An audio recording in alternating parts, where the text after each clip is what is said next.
Check 1 2 1 2, bitch.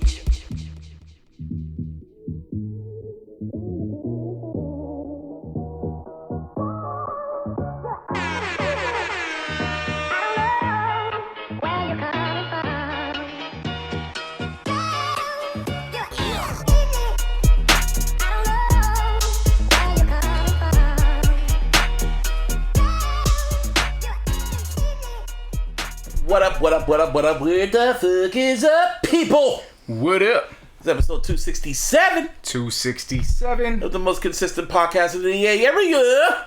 iLLogical Sense. This is your bud, Buzz B. And over here it's your boy JC No. How was your fourth? Last 2 weekends have been great. Yeah, same here, kind of. Well, to an extent. Yeah, it was cool. Chill. What'd you end up doing? Party? Hell yeah! Oh. Listen to nothing but that. Honestly, never mind, baby. Huh? I bet you listen to nothing but that. Honestly, never mind, That ain't all I listen to. Oh, what else you listen Chris to? Brown. Oh, of course. Of course! Shit. Well, that's cool. A lot of throwing ass music. A Throwing lot ass music. Let's do a whole bunch of shit, man. A lot of outside music. Yeah. Even though COVID cases are going up, but it's kind of just like, I'm getting it. I get it in. But for me, it was chill. It just worked for the majority of it, so I made some moolah. It's not a bad thing. It's a good thing.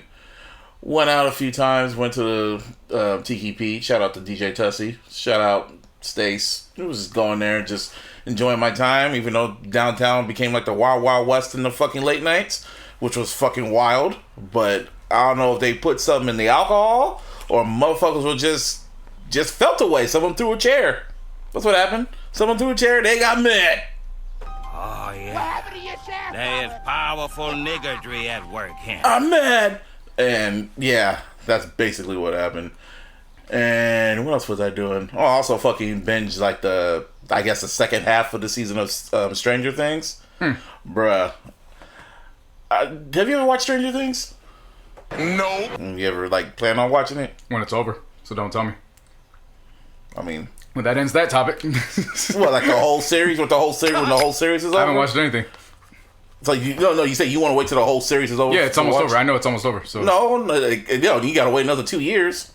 That's when the last season comes out. Yeah, so I know that the first movie part of it is it's out, so I'm gonna start watching. Like the season finale. That's the season finale. The last episode of season 4. You've already said too much, so I know. No, I'm trying to let you know what's going on. I know it's out, so I'm gonna start watching. Anyway, what I'm trying to tell you from my personal opinion, that was one of the greatest pieces of television I've watched in a long time. This is just from my opinion, and I've watched the finale like fucking 3 times, and I've never did that for a fucking finale before, for a season finale. And oh man, that was just great television, just great. Like, have you ever rewatched the finale before? Just the finale? Yeah. Oh, it's like for The Wire and shit. For The Wire. I'm talking about specifically a finale for a season, not like the series finale, but just like it was like that good that you just had to rewatch it like multiple times. Oh yeah. Well, first stop kicking that because you. I was kicking it. Oh, my fault. Keep knocking the oh microphone. Shit, my fault. Yeah. For what series? Every season of The Wire. Oh wow. Have you not seen The Wire? I mean, I've seen it, but I wouldn't even say the season finales. It's always the episode leading up to the season finale. Yeah, well. Do you know how The Wire works? I know how it works. The climax always happens the episode before the season finale. And it's those are the ones that fuck you up. Yeah, I feel you. Yeah, but this shit for Stranger Things. Go on. So those ones, I definitely watched the Kenobi finale a few times. Yeah, I was thinking about rewatching that. I've been kind of watching Star Wars in the timeline order, if that makes any sense. Yeah, I definitely rewatched that one a few times because definitely have to put that one in perspective. Yeah. What else did I watch? The Office. Yeah. Went back and rewatched that one. Definitely went and watched shit. What did I go back and watch? I'm not talking about series, just like the finale. That's all I'm. That's what I meant. Yeah. Probably a more short list, but I'd have to go back and think. But I've definitely gone back and watched, like, damn, that was a really good one. Yeah. Yeah. Yeah, because Stranger Things, that was just like, I was kind of in season 3. Season 2, I was like, whatever. But this shit, I was, nigga. Like, I have to give him a round of applause for that shit. That shit was fucking amazing. That was great television. And have you watched the previous seasons? Oh, definitely went back and watched season 2 or season 3 of The Sopranos. It was one of the motherfuckers. But I definitely went back and rewatched that one. I went back and rewatched that one after it finished. Yeah, okay. I was like, oh, no, run that one back. Yeah. I would just say Netflix really took your advice and just decided, you know what, we're just going to make a movie out of the fucking finale. It was like literally 2 hours. Shit was... Have you ever watched, like, The Stranger Things, the whole series? Like, season 1, 2, and 3? No, I haven't watched anything. Oh, wow. That's what I'm saying. I'm just going to wait. Well, but now that I know it's a 2-year gap, I'll start watching. That's why I said don't say anything. You know, it's a ride. I can tell you that. Nothing really to say, but yeah, it's great. Great shit. Yeah, no. Shout out to everybody at Trap Soul. Appreciate y'all. Oakland. I love Oakland. Smoke. Oakland's great. I don't know. Everybody keeps telling me, I don't know why you go to Oakland. It's dangerous out there, and it sounds like it's more fucking dangerous down here. Yeah. Oh, yeah. Yeah, it was dangerous down there. 4th of July weekend, I don't know what it was, but niggas weren't acting right. Yeah, no, I always have the time of my life in Oakland. It's nothing but love and peace. Shout out to Slap, one of the promoters for Trap Soul. Nice. Shout out to L at Hello Stranger. Always takes care of me. 2 great guys. If y'all are ever in Oakland, make sure you reach out to Slap at Trap Soul. Reach out to L, Hello Stranger. Tell them the JC No 100 sent you. I don't know if it's going to mean anything in terms of a discount, but they definitely going to take care of you and show you some good hospitality. And yeah, it was rocking. Nice. Hey man, no complaints. It was a day party, right? I only do day parties. I try to keep it to day parties. There'll be certain days I want to hit you up and see if you want to like roll with me, but I keep forgetting, like, yeah, you work and then you don't like nighttime parties, nighttime bar extravaganzas with me. So I'm like, I could do the night, but I'd much rather prefer the day parties because then when I get back, it's still 10 o'clock. So if I choose to want to stay up a little later, it's my prerogative. True. Versus getting home, you gotta remember, people don't know what they're doing when it gets past 2 o'clock. They be out on the road, drinking, driving, all that kind of stuff. And that speeds up. Police are out around that time. I don't care to be around that kind of stuff. Yeah. Day parties is just different. You get the full experience. You drink, and then you look at the clock, and you're like, wow, it is 6:30. There's still a good hour and a half left. The Tuesday Palooza, when we thought like we already hit our peak, we looked at it was only like 4 o'clock, and we're like, what the fuck? Yeah, that's not a one-off thing. That is a day party thing. Yeah, that's a day party thing. Yeah. That is a real life. That was an experience. Yeah. So no, I had a good time. Went to see my peoples back-to-back weekends. He had his graduation party the same weekend I had my birthday, and then went back over there for the 4th of July celebration.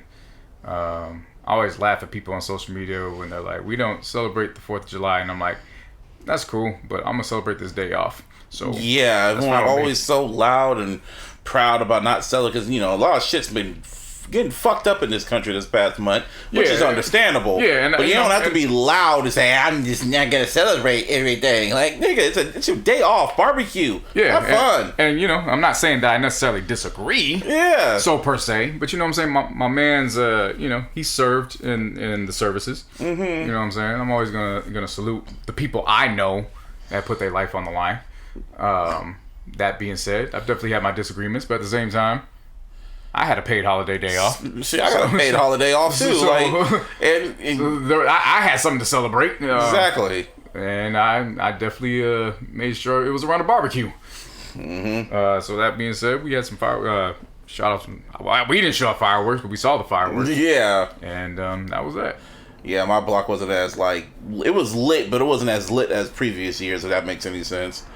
But. Yeah. I was looking online and seeing people blowing up their fucking houses or lighting it up in the room. Who was that one nigga that you sent me? The one who lit his Pikachu shit. I don't even know his name, but Speed. dude on Speed. Yeah. He didn't get out there speedy enough out of his room. That was the most stupidest shit. I showed my mom that shit, and she was all telling me like, "No, he was just choose to be ignorant. Like he needs to be educated about what could happen." Because when he lit it, you literally saw the boxes of other firecrackers that were right there. That was just wild. They were like, dude, you could have blew up the whole fucking house. Like, he needs to be educated. And I'm like, no, he doesn't be educated. I knew at 5 years old not to light a fucking firecracker in the house. It's crazy it still didn't beat the family that lit the firecracker outside their patio on the lawn. Dude, I saw that shit. And then it just went crazy and it blew up their car. I didn't see it blew up. It didn't look like it blew up. It looked like it blew everything else up.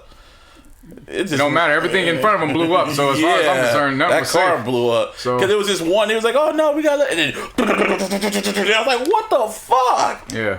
And then Chief Keaton blew his crib up. Yeah, people had cigarettes and sick weed and all that stuff, lighting it, not taking it out their mouths, and then forgetting to let go of the firecrackers and shit. And I was like, this is the kind of entertainment I didn't know I need. Like, you getting those fucking warhead fucking firecrackers, man. Like, yeah, forget ridiculousness.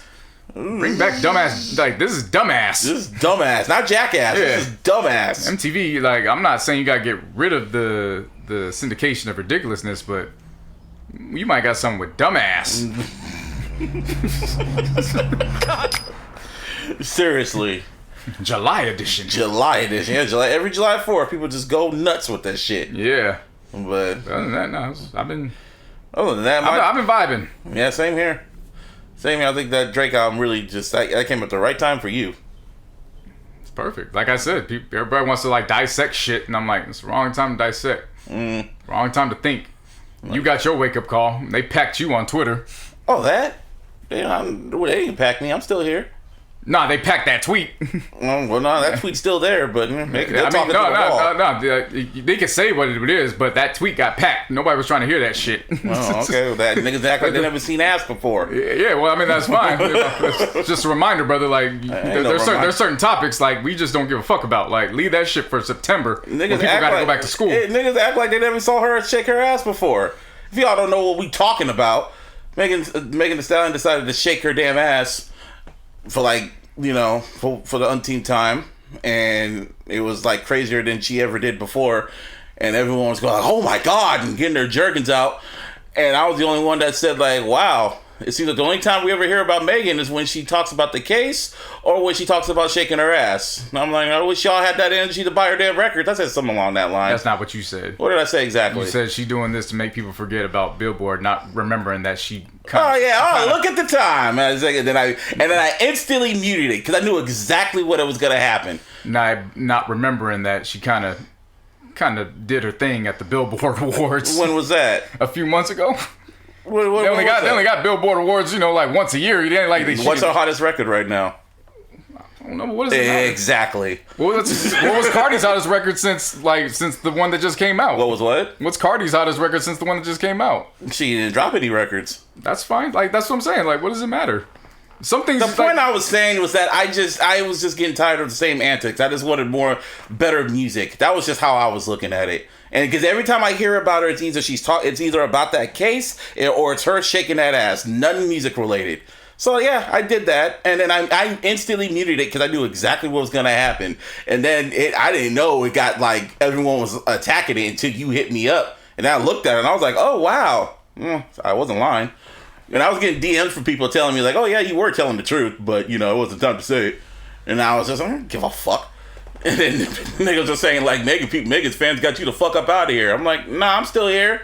I wish they put that much energy into buying her albums or her records. Oops. She ain't dropped nothing recently, so. Hey, she did actually a month ago. You forgot about that Plan B shit. No, you forgot about it, huh? No, I didn't. She wasn't pushing it like that. So yeah, she did a whole video for it. You could, bro. Niggas do videos for all kinds of shit. That's pushing it. And it didn't even chart. I'm just charted. Yeah, for where? Charted them did a 30, like it did a 30, but it wasn't like her top one. All I'm saying is, I get what you're saying. Yeah. Also, what I'm saying is some people just put shit out and then they put shit out. You know what I mean? Like, it is the game is the game. I get it. You know what I mean? Like, Some things also too is you also got to kind of read the room too. You're bringing up Billboard. You think I give a fuck? I get what you're saying, but you're also bringing up Billboard when she just came off winning Billboard awards. So that kind of... Listen to me. Do you think I give a fuck? Yeah, but... No, I don't. But yeah, you got to also remember too, you sit next to somebody that is also preaching consistency. I hear you, so but the other part of me... So I get what you're saying. Like, do you care? No. That's fine, but I don't care either because this wasn't my battle to fight. Mm-hmm. But just be consistent. If you just gonna talk about records, cool. But you brought up Billboard. She just came off chart. I said the charts. But what's the charts? Charts is Billboard. Billboard, hits daily double, whatever. Every time I look on them charts, I don't see her in the top 10. I always look at the top 10. I look at the top 20 or 30. I look at the top 10, and she hasn't been on the top 10 for a good minute. That's all I'm saying. I'm noticing a pattern. That's all I'm saying. The only time I hear about it is when she's talking about Tory Lanez or if she's shaking her ass. And it's like it has been consistent for like the past few months. That's all I'm saying. I mean, that's fine. I know, but everyone got mad. Everyone was attacking the tweet. I didn't care. And I'm still here.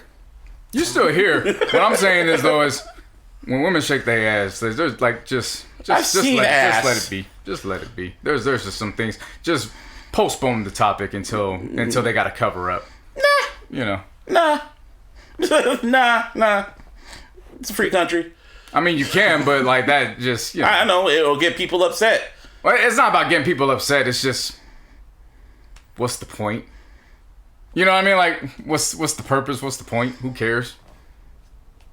That's my thing. Like, then you got the senator out there doing it in Rhode Island, and people are getting upset about it too. And I'm like, nah, I'm not. I don't give a damn about that. Like, whatever. Hey, she's trying to get votes, right? But you see, you got people upset about that too, and I'm like, I don't give a shit. Whatever. Like, that's her prerogative. Like, I don't give a fuck. Like, I think if you want your politicians, see, to me, I would be a hypocrite talking about that because I used to make jokes about like Bill Clinton getting head in the Oval Office, and I'd be like, well, I kind of like my president being a little relatable, so I'd be kind of a hypocrite to go across and bash her for that. You know what I mean? I think with me, I'm just noticing a pattern because she really hasn't dropped a record that has hit for a good minute. Only time she's ever been in the top 10 is if she has Beyonce or Nicki or Cardi on there with her, or Dua Lipa, or just she has to be featured on it. She hasn't had a solo hit record in a minute. That's all I'm saying. I've noticed it, and none of the records. And I noticed she drops a record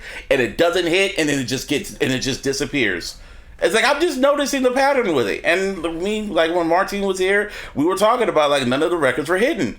And I like Megan, I do. She's a great rapper, but sometimes I wish she would have just focused on the rapping instead of just the whole fucking case and shit. I mean, I get it, but I mean, what was the Grammys when she won? Was that last year or this year? That was last year. Okay, and then the Billboards were this year when she... And that was for last year. Right, but I mean, you're still allowed to reap the rewards of your past work, before you move forward. You know what I mean? Like, you can't... That's where I'm coming from, reap the rewards and then move forward. You know what I mean? That's all I'm saying. I understand all that, but at that moment, I don't know. It's probably I just didn't fall for it this time. I mean, maybe I was just in the mood. Maybe I just got annoyed seeing it, and I just wanted to say it. And I muted it because I knew exactly what was going to happen. And I don't. Again, that's my battle to fight. Oh, exactly. I know. You let me know, and I was like, oh shit, they big mad. Yeah. But I let it be known, like, my brother. There's certain things you just leave alone.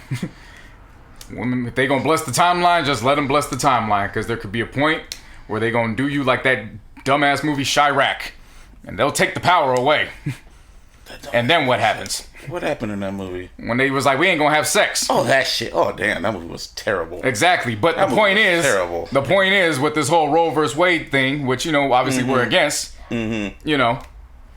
They could rise up, and it's like all of a sudden they could take the power, and then what? I know. I hear what you're saying. So I think mainly I was just tired of seeing Megan shaking her ass. If it was, if it was Lotto doing that shit, I'd be like, oh, that's a new booty to shake. Or if that was anybody else, because I've seen Megan do it plenty of times. That's all I'm saying. That's all. I'm tired of seeing her shaking her ass. How about that? That's all it is. My brother, I saw Kobe Bryant score 40 many a times. Ask me if I ever got tired of seeing Kobe score 40. Never. Well, I bet you haven't. Shit. I think I'm just tired. I'm just more about the music. That's all. But anyway, it's a free world. She can do what she wants. I hope so. She said a whole bunch of shots my way, but I went and walked away just like her.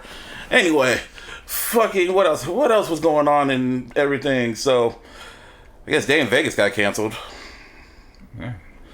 Yeah. My days in Vegas ain't gonna get canceled. Shit. I got comps. That's $1,000 less I gotta worry about. That's $1,000 I can focus on roulette and shit. You were gonna do it either way. Exactly. You were gonna probably fly out there and just be like, you know what? I ain't going to the show. I'm selling it. Oh no, not with Travis Scott. Shit. Travis Scott. I was going to see Travis Scott. Man, I think that shit's cursed for Travis Scott. Every time he's headlined there, something happens. Yep. Either he cancels or the show cancels him. Yeah, but this, I put that less on him. They tried to speed that up real quick. I was like, all right, I guess y'all gonna put this on, but it's kind of fast. His return? No, just overall show. Oh, yeah. That show goes on in November. Yeah, and it came out in September, right? It's gonna be Labor Day weekend.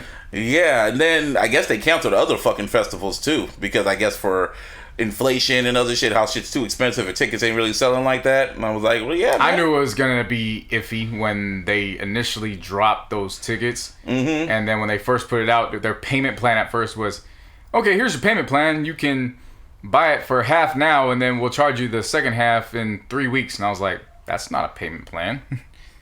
And then immediately the next week it was like, oh, hey, so we've adjusted our payment plan. Now you can split it up into 4. And I'm like, that's how it was last time for me. Nah, the payment plan went... for me, it was like 4 times. No, yeah, 4 times over 4 months. Oh. Their payment plan was 4 times over like a span of 4 weeks. That's how mine was. No, over 4 months, my brother. Oh, 4 months for this one coming up? No, your payment plan was for 4 times over 4 months last year. Oh, yeah, that's This true. one That's is like true. 4 times over 6 weeks or something like that. Oh, wow. Yeah, you listen, there wasn't a long period of time. So it's like, okay, that's not a... Alright, it's not necessarily a good payment plan, but sure, I guess. Why not? So yeah, I kind of got a sense that something was going to go awry. Yeah. I guess they canceled other fucking music festivals, too. They ain't cancel Rolling Loud. Yeah, that shit's set. That shit's about to go on in the next few weeks. Kanye about to fucking Fedline there. They ain't gonna cancel that shit. Nah. Yeah. But, I mean, had some people music festivals. Kendrick performed at the Gladstone... I can't even pronounce the UK shit. Glastonbury? However you fucking say that shit. I didn't even know he was performing. I went out, so I... Yeah, you saw it, but I guess he was supposed to headline not last... He was supposed to headline in 2020. But, COVID happened. So, yeah, he headlined there, and it was basically, honestly, Day in Vegas, it was basically his Day in Vegas performance, just mixed in with Mr. Morale records. Yeah. And, he had people talking because he had the crown on and blood was coming on his face, but that was just towards the end. Show was, I watched it was cool. But I was like, oh shit, Kendrick perform in front of the UK, so that was cool. But, what else happened? BET Awards. BET Awards, I watched parts of that. I saw the highlights because I was out, but that was actually a good BET Awards. From where? People showed up, including Mariah Carey. Lotto invested in her set. Yeah, and did the whole Godfather shit. I knew you liked that shit. Yeah, invested in her set and called out to bring Mariah Carey. Mm-hmm. To do the Big Dick Energy, right? Yeah. What was it? Jack Harlow, he took advantage of everybody talking down on him and brought out brought out Brandy and Lil Wayne and Brandy. Mm-hmm. And Brandy did her verse where she was dissing Jack Harlow, and then I thought that was kind of weird, but I was like, fuck it, whatever. That was good for them. It was a nice performance. She had to redeem the family name somehow. Nah, Ray J had to fuck it up because he brought in fucking cup of noodles. It was eating that shit. That wasn't fucking up. That was some shit I would have done. That's not fucking. Some shit's not. That's not fucking up. Not fucking up, but it was just like Ray J just had to just put the attention back on him somehow. No, he got an endorsement. He got an endorsement from Cup of Noodles. Yeah. Right after that. Oh wow. That's what I'm saying. He didn't fuck that up. That's some shit I would have done, and then they would have found me like, oh shit, Ray J eats a couple noodles. That nigga was hungry in his nice ass suit. And then they decided to give Diddy the Coca-Cola Lifetime Achievement Award. But that performance was kind of the Lifetime Achievement. The whole performance was weird because they brought in They brought out Mary J. Blige. Mm-hmm. They brought out the Locks, Lil' Kim. Lil' Kim looks. That's Stranger Things there. Yeah, she was such a beautiful young woman in the 90s, man. If only she knew how men viewed her. Yeah, man. Before she even touched up her face, she looked great, man. Hell, if only she knew how women viewed her. The last time she really looked great was in the remember when they did the Lady Marmalade shit with Pink and Maya in them and Christina Aguilera. Last time she looked great. Last time she looked great was probably about 2005 when she was doing features with Game and shit. That was 2005. No, I know that's when she was looking kind of No, that was right before she went to jail. Even then, no, that's when she started to look weird to me. It was around that time. It was right before the turn of the decade. No. But for me, I thought the last time she really looked good was when she did Lady Marmalade. That's like the last time she really looked good. And this time, oh man, that's just sad. But anyway, the reason why I say it was kind of weird is because I guess he dedicated that performance to Kim Porter, his ex-wife. Mm-hmm. Yeah, and it was all the times he did the whole bad boy shit. It was always about Big. Like there was no mention of Big at that, only during the speech. But it just, I don't know, something about that Diddy whole Diddy shit just felt weird. Even his speech felt weird. Oh yeah, Kanye showed up, couldn't breathe. Yeah, he honored him and ushered him in. I thought the biggest one was Shine. Oh yeah, Shine. There you go. I knew I was missing somebody. Missing somebody's shit. That was the biggest one. Yeah. Nigga bucked somebody, did the time. Isn't he like a senator out there in Yeah, he's done doing something political, and then came back and then was like, and when he was doing, and he changed his lyrics when he was rapping up there. Yeah, I was like, oh wow, they put the whole Haitian flag down and shit like that. I was like, oh shit. And then Rossi was on stage. Rossi was on stage? Yeah, did the new song. Man.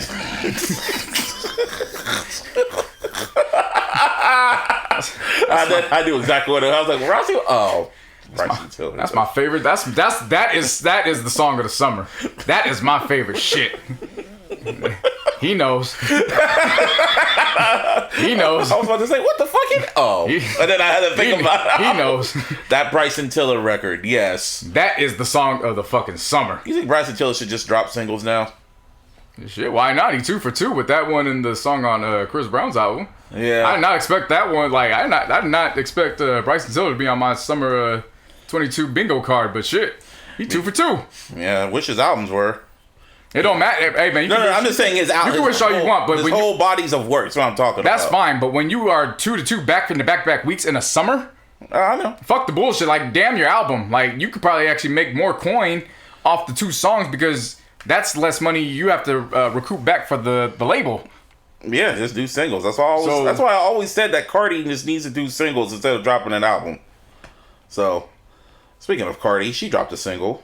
She was actually there. She dropped a single with her, Kanye, and Lil Durk.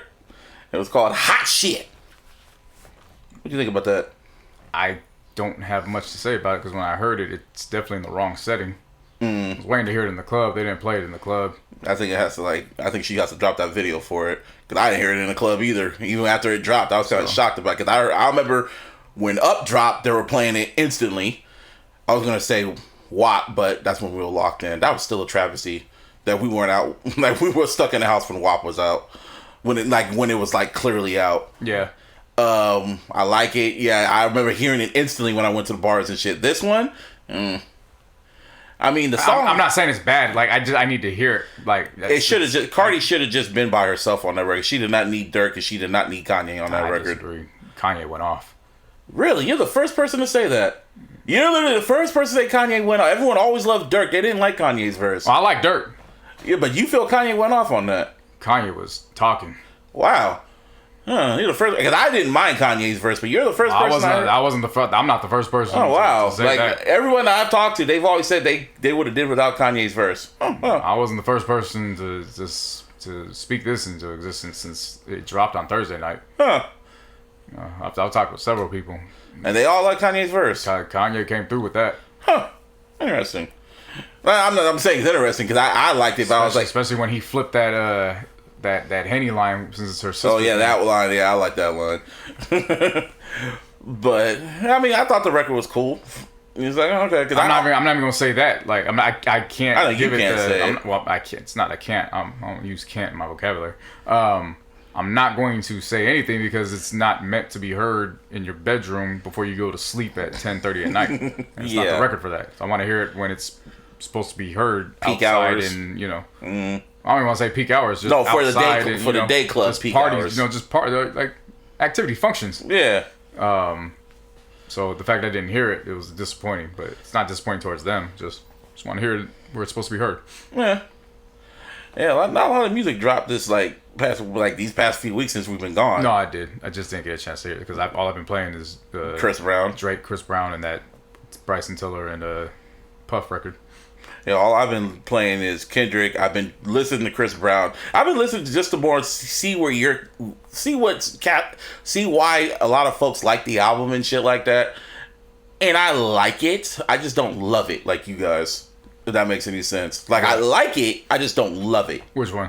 The Chris Brown record. The Chris Brown album. Oh. I was just like, I don't know what it is. It's like, maybe I just like getting to go, but yeah, it was just kind of interesting when them first week sales came out and he was at, number 3? Which was kind of shocking to see. Well, I don't think it was kind of shocking. It was just like, And I was like, I mean, yeah, it makes sense to me. He sold only 70,000 something, and then he went on Instagram mad about his album sales, and I was just like, what were you expecting? Like 200K, 300K? I mean, that's good for you. No.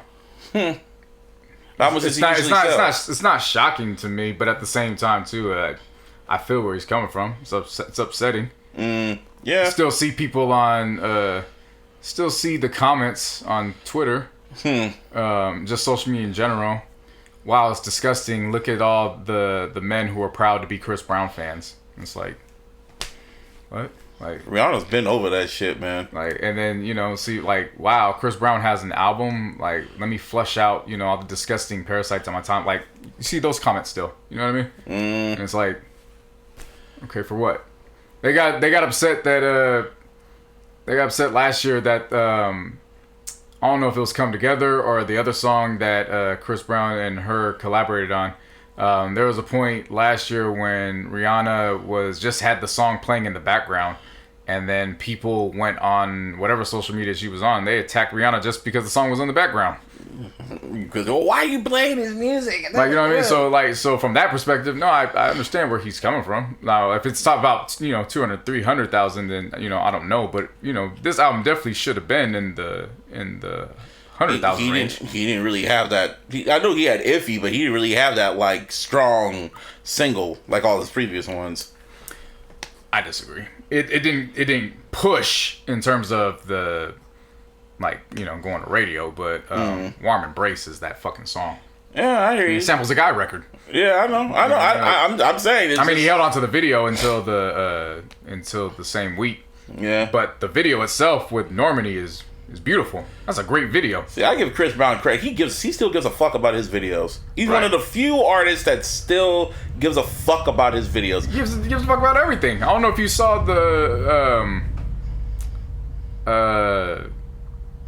his interviews with Big Boy, the Drink Champs interview, the interview with $1 Million Games.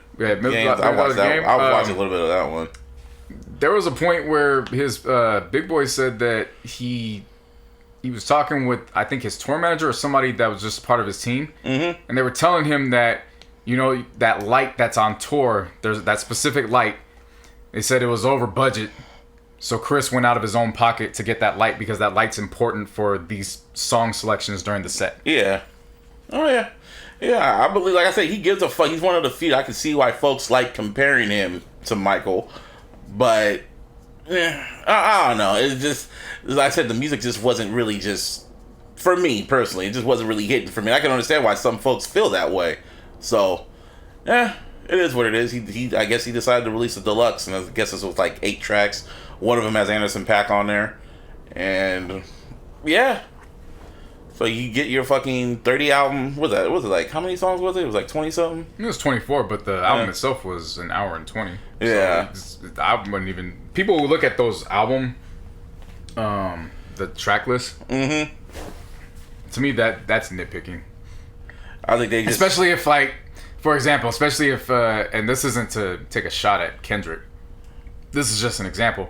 If Kendrick Lamar is in like your top 3, so per se.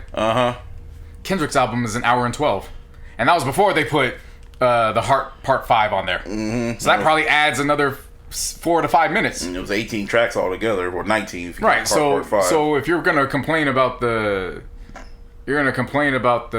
tracks, but the minutes are relatively like 1 or 2 minutes off. Mm-hmm. You know what I mean? Like, what are you complaining about? I think it's when they see that track list and they just see like it looks like a damn Star Wars fucking scroll when it's just endless tracks. That's what probably turns them off. I mean, I get that, but we're not that far. It's not that different from when we grew up. Like, Massacre was 22 tracks. Yeah. You know what I mean? Like, Eminem's show when it came out was 20, and then even then it had the deluxe or whatever. I think at the time when there was still bonus tracks, there were 20. The deluxe was 23. It was a DVD. You talk about the expanded edition? Expanded, it was 23. No, when the album came out, whatever. The encore DVD. Then encore was 23. Yeah, there you go. That was the. So yeah, what I'm saying, the point I'm making is that these tracks, like, it's not that far off. Like, from. But what you also got to remember this is to. a different period, and people have short attention spans now, and everyone is always, and there's so much music that comes out, like people just want to be quick and go on to the next one. Niggas don't dissect albums now. Oh, that's fine with me. I'm not. They could do what they want. That's fine. What I'm saying is this isn't different from when we grew up on. So for us, you know, other folks. No. What I'm saying is nothing's changed. I know. It wasn't like there was a period where the 22, 23 track albums stopped. Those albums have never left. Oh, I hear you. You know what I'm saying? They still drop them. So. Even when they want their short albums, like, even if you look at the short albums that are like 48 minutes, they still got like 25 tracks on them. But they're short. Yeah, they're short. So it's whatever. But that's just one thing I've noticed. People look at those and it's like, oh my god, I gotta go through this, and it's like, well, I think enjoy the ride. Shit, you'll sit through a fucking 2.5 hour movie. Yeah, but some folks, everyone listens to albums differently, and everyone just moves on. I mean, it just is what it is. Everyone's just different now. Especially with me, with Kanye's last album was 28 fucking tracks, and that was like almost 2 hours to get through. Yeah, now to me that's different. You're expecting me to sit through 2 hours. Yeah. Well, I'm talking about when an album used to just be on a compact disc and you had an hour and 20. Mm-hmm. If you could fit almost an hour and 20, you got me. Yeah. You know what I'm saying? But when you start getting into, okay, now I'm gonna put 24, 25, but we're gonna extend this to almost 2 hours. That's when it's like, okay, the only one that can really do it is Chris Brown. He's one of the select few, like I said, he creates a body of work that he can get that done. Yeah, I feel it, but either way, the album's still decent. I'm not gonna like all around distance or whatever, but now, like I said, there's that pocket where he gets from tracks 11 or 12 to all the way to Warm Embrace. That's a masterclass. Yeah. Also, DJ Khaled. Air the horns. I don't know what's happening, but sure. He announced his album. It's called God Did. That's all it's called. Oh, that's why somebody put that that flicker that said God Mid. Yeah. I was trying to understand why I saw that. Yeah, the album's gonna be. He did like a whole extravagant fucking trailer. You know how Khaled goes, and he took pictures with Drake. I guess Hov sent in some vocals for him. Lil Durk, fucking Lil Baby. God Did. That's what he called it. Okay. Yeah. But and Calvin Harris announced his fucking album. Oh my god! Thank God for that. Those 2 records already hit. Yeah, Funk Wave Bounces Volume 2, and the one with fucking Young Thug was out. Yeah, the one with Dua Lipa and Young Thug. And then he dropped the one with 21 Savage. And both those records hit. Yeah, and then one he's dropping tonight is going to feature Justin Timberlake and somebody else was going to be on that. That one's going to hit. Yeah, because that one ain't going to sound like Man on the Woods.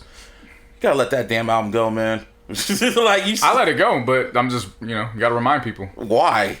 Because it happened. It happened 4 years ago. All right. I still remind people that the Warriors blew a 3-1 lead. And they've won titles since. And Man of the Woods wasn't even really that bad of an album. Shit. It wasn't even that bad. Oh boy. Okay. Did you go back and listen to it? Hell no. I ain't listened to that shit since it's dropped.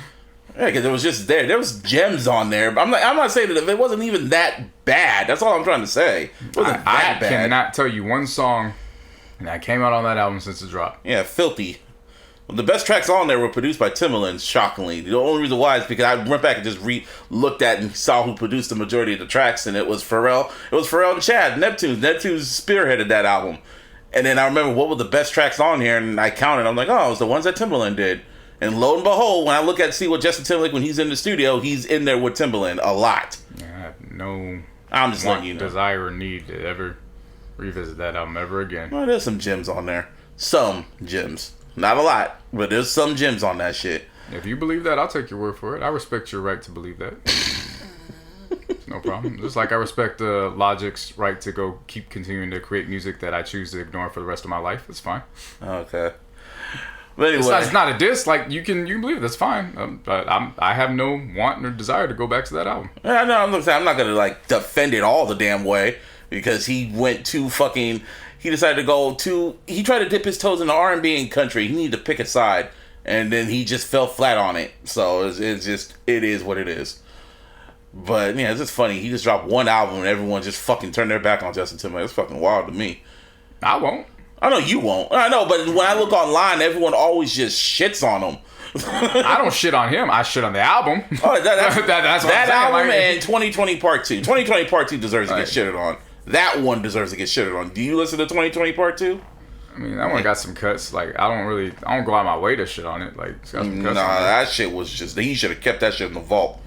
Like, there was some, but very, very, very few on that There's one. definitely a lot more that I listened to on that one than Man on the Woods. I'll tell you that damn much. Yeah, there's only like 3 songs I listened to on Man on the Woods, and there's about 2 songs I listened to. I'll tell you what, that's 300% more than I listened to Man on the Woods. I'll tell you that damn much. I guess. I'm not gonna hold that out. I can tell he's really just focused on it, and he's taking his sweet time. He's coming out the shadows. I did not like that Khaled record though. The one he did with Khaled, I was like, no, that was fucking trash. I like that. I like how he's been playing peekaboo. He showed up at Pharrell shit. He showed up at fucking what does he show up on? On Jack Harlow's album. He's gonna show up on Calvin Harris's shit. So yeah, Timberlake's playing peekaboo. People still slandering his name, but it's cool. I defend his ass. But who we're not slandering? Usher. You watch his Tiny Desk shit? Absolutely. That was pretty good. Watch this. Yeah, you heard Chris Brown hitting them falsettos. He's like, no, I can't allow that. Can't allow that. Watch this. Oh shit. And it was great. I mean, everyone said I put to bed about Usher versus Chris Brown, and I was like, no shit. I mean, man, we've talked about this. But they didn't put it to bed, but they're the two that deserve to. That's the matchup. To me, it's him and Timberlake. To me, nah. And you say nah, but nah. I went back and listened to both of their albums, like all their Holy Trinity. To me, because Usher's Holy Trinity is My Way, 8701, and Confessions. And Timberlake's Holy Trinity is Justified, Future Sex Love Sounds, and 2020 Part 1. And they're the matchup. Chris Brown doesn't have a Holy Trinity for albums. He doesn't. That's wild. That's wild. Like, you really think about it. He does not. No, that's wild that you say that. What's his Holy Trinity of albums? Chris Brown. His Holy Trinity? Yeah, what is his undisputed, like, classic album? That's undisputed. Like, you cannot. Because I gave you those 3 for Justin Timberlake and Usher. What's talking about in a row? No, not even in a row. But what is his undisputed? His undisputed classic albums. His undisputed classics. Mm-hmm. I mean, it varies because everybody's gonna have different opinions with them. No, those 3, those are like you can't fucking argue those 3. I know they're back to back, but those 3 I listed for Timberlake and Usher. What are Chris Brown's undisputed? I can get records, but I'm talking about album. His debut's definitely gonna get. His debut's on top. I mean, I know he was 16 years old when he dropped it, but that debut album you could put that shit on now. I'm not talking about in the verses. Yeah. I'm talking about you put cuts on right now and you play it, you're gonna be like, oh yeah, I forgot. I clearly was reminded. I could kind of give you exclusive. I forgot. I was reminded. I could give you exclusive. It's not a kind of with exclusive. You'll put some shit on right now, and those album cuts on exclusive. You'll be like, "There's that Dream record," and it's like, "Oh yeah, my bad." And then Damage off of exclusive. That wasn't a single. That'll cut some shit up. What was the one? He's looking sideways too. I can't remember if that was Fortune or Fame. That's probably Fortune. There was a string of songs, so it's either Fortune or Fame. Fame was the one with the fucking graffiti shit. That was Fame. So that's Fortune. Yeah. Fortune, I don't know if it's gonna be like that Undisputed one. Again, it's different because of he's got a different image compared to those two. So people completely wiped off the face of the planet with him. We're talking about something different with Chris Brown. I'm just saying. No. I get what you're trying to say, but you're having a different conversation when it comes to Chris Brown. There is no Undisputed with him because people completely turned their backs on him during that time. His albums didn't get any better, and that's not even talking about any. That's not even talking about because when he came back with the mixtape itself, he completely. He switched it up, whether it was the Rhythm and Streets. Rhythm and Streets. I was kind of blowing that one. I know you liked it. I was kind of whatever. But see, that's what I'm saying. Like your sound in it went away. So that's fine. I wasn't like what's it called? Like holding it against him with the whole after the beating and shit. Because when he came back, that was when Transformer came out. Right. That one he came back too quick. Very quick. That was Graffiti. So Rhythm and Street was. What about X? Did you like X? Yeah. That was a good one. That was a really good one because that was the one where he had the collab with him, Usher, and Rick Ross. And how about Royalty? No, he only had a few good songs there. Then of course, and then that's when he went. That's when we went back on. That's when we went on this run. So honestly, I would say Heartbreak on a Full Moon. It's a lot, but I've gone back and listened to that one, and it's a journey. It's a journey, but boy, it's worth the journey. And then Indigo, you've said one, if I'll tell, like I said, that's the closest he got. If that would have been just one CD, just 18 tracks, that would have been his Undisputed to me. But it wasn't. So, and Breezy's still out there. Oh, his first album was his self-titled album. That's what I just said. Chris, the first album. Yeah, first album's a classic album. I mean, like I said. That's what I'm saying, because with this Chris Brown, it's just like it's a conversation. But anyway, back to the topic. To me, personally, the matchup is Justin Timberlake and Usher. And everyone could write out Timberlake. I know we've talked about it before, so I'm not going to stay on it. But I still feel like, I'm not saying I'm not saying Timberlake's going to win, but it'll be a lot closer than people give him credit for. But I mean, it's cool. I'm not 100% against it. I just know the politics that are going to come with it, so it's not going to make it's not going to be fun and interesting. Chris Brown and Usher is going to be fun and interesting because they actually have a relationship. Yeah, they have a bond. I know you're talking about that. I'm strictly talking the music. I know but politics. I'm not even talking strictly on that. Yeah, but what I'm getting at is they actually have a bond. They can sit down, joke about stuff that we actually don't know about with their brotherhood. If they talk shit, it's more gonna be on some buddy talk, some friendship type, competitive type friendship type shit talking. Not gonna take anything personal. Chris Brown said this shit on Drink Champs. So that's what I would want to see. The Justin Timberlake, Usher, it'll be all right, but at some point, I don't necessarily know if it's gonna be 100% kosher. God. And because of that, are they? And it's not because of them two. Are people gonna vote for it the right way? Hey, everyone. You know what I'm saying? Man. So you know what I'm saying? Because I can hear a song like, "Damn, Timberlake got him," and then all of a sudden it's like, "Nah, fuck that." So it's like, all right, so we just completely knocking out Timberlake. Okay, cool. Yeah. So that's what I'm saying. I know what you mean, because people are gonna be biased no matter what. So it's like again, I get what you're saying, but yeah, I know for a more pleasing viewing experience. For a viewer experience, I would rather have Chris Brown and Usher for a more pleasing viewing experience. Who can Chris Brown go against? If Usher can't, if he can't go against Usher, who do you see him going against? There's not a lot of people that can go up against Chris Brown. Brown is a. You think Drake can? That's a weird matchup. I feel he could. I feel that's a weird matchup. That is a weird matchup. Chris Brown's deep R&B. That's the problem. Like Drake is rap. Yes, Drake's a hybrid, but Drake is rap. Oh, yeah. Chris Brown is R&B. When Chris Brown gets into his rapping stuff, it's really like a few songs. But Chris is R&B, so you got to put Chris up against R&B acts. Yeah. And there's not too many people that can go up against Chris. Yeah, I know. Only person that can do it is probably Usher and maybe Timberlake, and that's it. It's very few. But you know, Chris Brown's game for it. And like, I remember when you told me like Chris Brown got that Bobby Brown jaw. I was watching them interviews. Oh yeah, he had that Bobby Brown jaw. That boy was that jaw was pop and locking. And the music matched it. Magnificent. Wonderful. That boy's hitting falsettos, man. Incredible. What was the one with the Aaliyah? That was on Graffiti, right? The one with the Aaliyah sample? No, I was on X. Oh yeah, X. Well, can I get a few yucks for that yuck man? Oh, of course you can.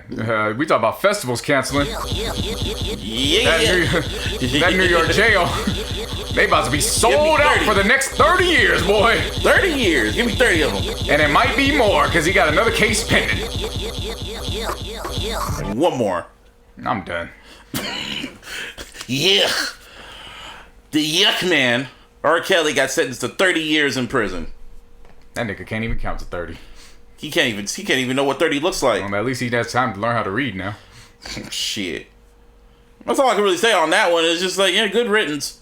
If he gets out, he'd be 85 years old. He's 55 years old right now. When he he got another pending case, so yeah, he might be 100.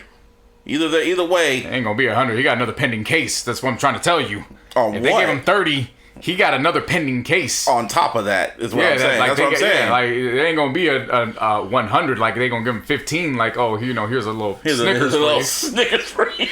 And that's what I'm saying. When they have life sentences, they put like concurrent like life sentence on top of life sentence. So what are you saying? When I die, I'm gonna be in jail? Like, shit. What they saying is when you die, they better not find out you reincarnated so they can name you Junior. Like, can you imagine as soon as you answer, like, oh, I'm out of jail, and then God's like, Bill, I know. Yeah, okay. Not going to hell, you can go to jail now. Yeah. But it's like I saw a whole bunch of motherfuckers. It was like, but Elvis, and I was like, yeah, well, that's why I didn't watch the fucking movie either. So if that makes you feel better, I ain't watched the movie. So now we're even. Edgar asked me if I'm going to the movie. He saw the poster. Like, hey, guy, you gonna see that Elvis movie? I was like, nigga. No. What kind of shit is that? He was like, okay. Fuck him and John Wayne. Elvis really wasn't a racist, by the way. Like, he really wasn't. Like, even fucking Chuck D can confirm that. But for our narrative, fuck him and John Wayne. Yeah, that shit's 3 hours long. I ain't gonna watch that shit for 3 hours. I'm gonna say this. He may not have been racist. Oh, I know. Mm. But he didn't use his white privilege the way it should have been used. Oh, I know. So... I mean, he did give credit to the people he took from. I know. I'm just giving you the facts. going to explain. You could give me all the facts. I know about Elvis. Yeah, we all do. I know his backstory. Mm-hmm. He may not have been, this, I'm going to get you, boy. He may not have been that. Yeah. But he definitely wasn't. I'm going to march right next to Martin Luther King either. Oh yeah, he was quiet on that. So.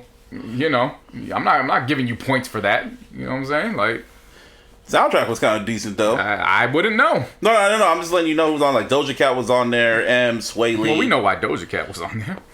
Why? Oh, were you surprised? Eminem was on there. I mean, obviously, who was? What's his name was on there? Where the fuck is he? I saw his name. Denzel Curry was on there. That track was actually kind of good, actually. Jasmine Sullivan. Even though the soundtrack's 36 tracks, you got me fucked up. I ain't gonna listen to all Elvis. Soundtrack's low key kind of. I was listening to some of them, and that was kind of cool. But other than that, I ain't gonna watch that shit. But yeah, the same guy who did the Elvis shit, he's doing the Michael Jackson biopic, And yeah, we didn't talk about this shit. Biopics, man. Biopics. How do you feel about biopics now that we're like enough have passed? How do you feel they've aged, especially in hip hop? Let's talk about it. Hip hop and R&B. Well, I can tell you this: we did not need a Biggie biopic. We need a Tupac one. I lied. Yeah, you bring your ass to the stand, JC. I lied. Bring your ass to the stand. Push it, JC. Bring your ass to the stand. Somebody did this.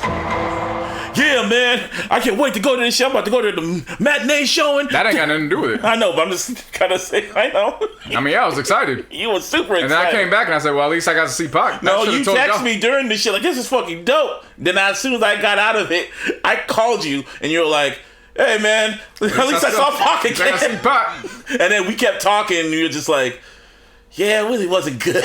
Yep, at least I saw Pac. I did not like the Biggie. That nigga that played Snoop opened his mouth and I said, is that Snoop? No, but answer your question. When it comes to biopics, I don't know how to feel about them now. I just want to know how BET does a better biopic than all these motherfucking films. What was the last great movie biopic? Straight Outta Compton? No. They left so much shit out. I know. But the last great biopic I saw was the New Edition one. Okay. Yeah, and the TLC one was good too. But that wasn't the last one. I know it was the last one. TLC came out before. BET and VH1 have good biopics. VH1 did the Temptations one, right? Yeah, they did VH1 did the Temptations one. Yeah. Ooh, baby. No one came to see you, Otis. You ungrateful sons of bitches. He said that with so much fucking anger. No one came to see you, Otis. And you know the funny part was, the nigga turned around. Every time I said it, he gonna cry in the car. Which one was another one? TLC, that was a good one. That was a really good one. Lil Mama redeemed herself. She really did. She really redeemed herself. And then everybody only knew her for going up on stage unannounced. Well, and then let's not talk about the illegal one. That was Lifetime. Lifetime did that one. Man. Yeah, that was Wendy Williams. Dame Dash was. And that nigga looked like Chris Brown. The what's his name? The Bobby Brown one was good too, but that was on BET. It was alright, but they definitely could have just added 2 more nights to the whole New Edition story. Yeah, but so that nigga it wasn't Woody's fault. But what was the Bobby walked back in? Come on, man, let's talk about that. That nigga Bobby walked back in and said, so was you slinging rock or you slinging dick? And I was like, all right, bro. But come on, man. I'm saying that because the same guy who did Elvis, and he also did Bohemian Rhapsody, he's going to do this Michael Jackson one, and the estate signed off on it. And I said flat out, whoever they get to play Michael, he's going to win an Oscar. And my theory came to pass because on the Tony Awards, for that MJ musical shit, old boy who played Michael won his first run of Tony for being Michael. He beat out fucking Billy Crystal. He beat out Hugh Jackman and shit like that. And I was just like, okay. So that just goes to my theory. Whoever they get to play Michael, which is probably going to be an unknown, they're going to win an Oscar. And honestly, it should be a series. It should not be a movie because Michael's life had so much shit happen throughout his life. You remember when Sway said, I forgot which. I remember that one Michael, that unauthorized shit that VH1 did. Oh, I'm not talking about Michael. I'm bringing up how, I forgot which documentary series or whatever. He said, you could ask 10 people who Tupac was, and you'll get 10 different answers. I done seen about 10 different biopics that included Tupac, and every single one of them motherfuckers done gave me 10 different Tupacs. There was the fucking VH1 one. With MC Hammer that had Hakeem playing Tupac. You had, what else? Which one? They had that nigga in there when MC Hammer was recording Pumps in a Bump. That's how I knew it was wrong, because Tupac fell asleep, and I was like, this nigga didn't sleep in the studio. What kind of bullshit is this? Pumps in the bump, pumps in the trunk. And then who was the other one? There was the other Pac documentary movie. How many Pac documentaries have there been? He was in the MC Hammer story. Biggie.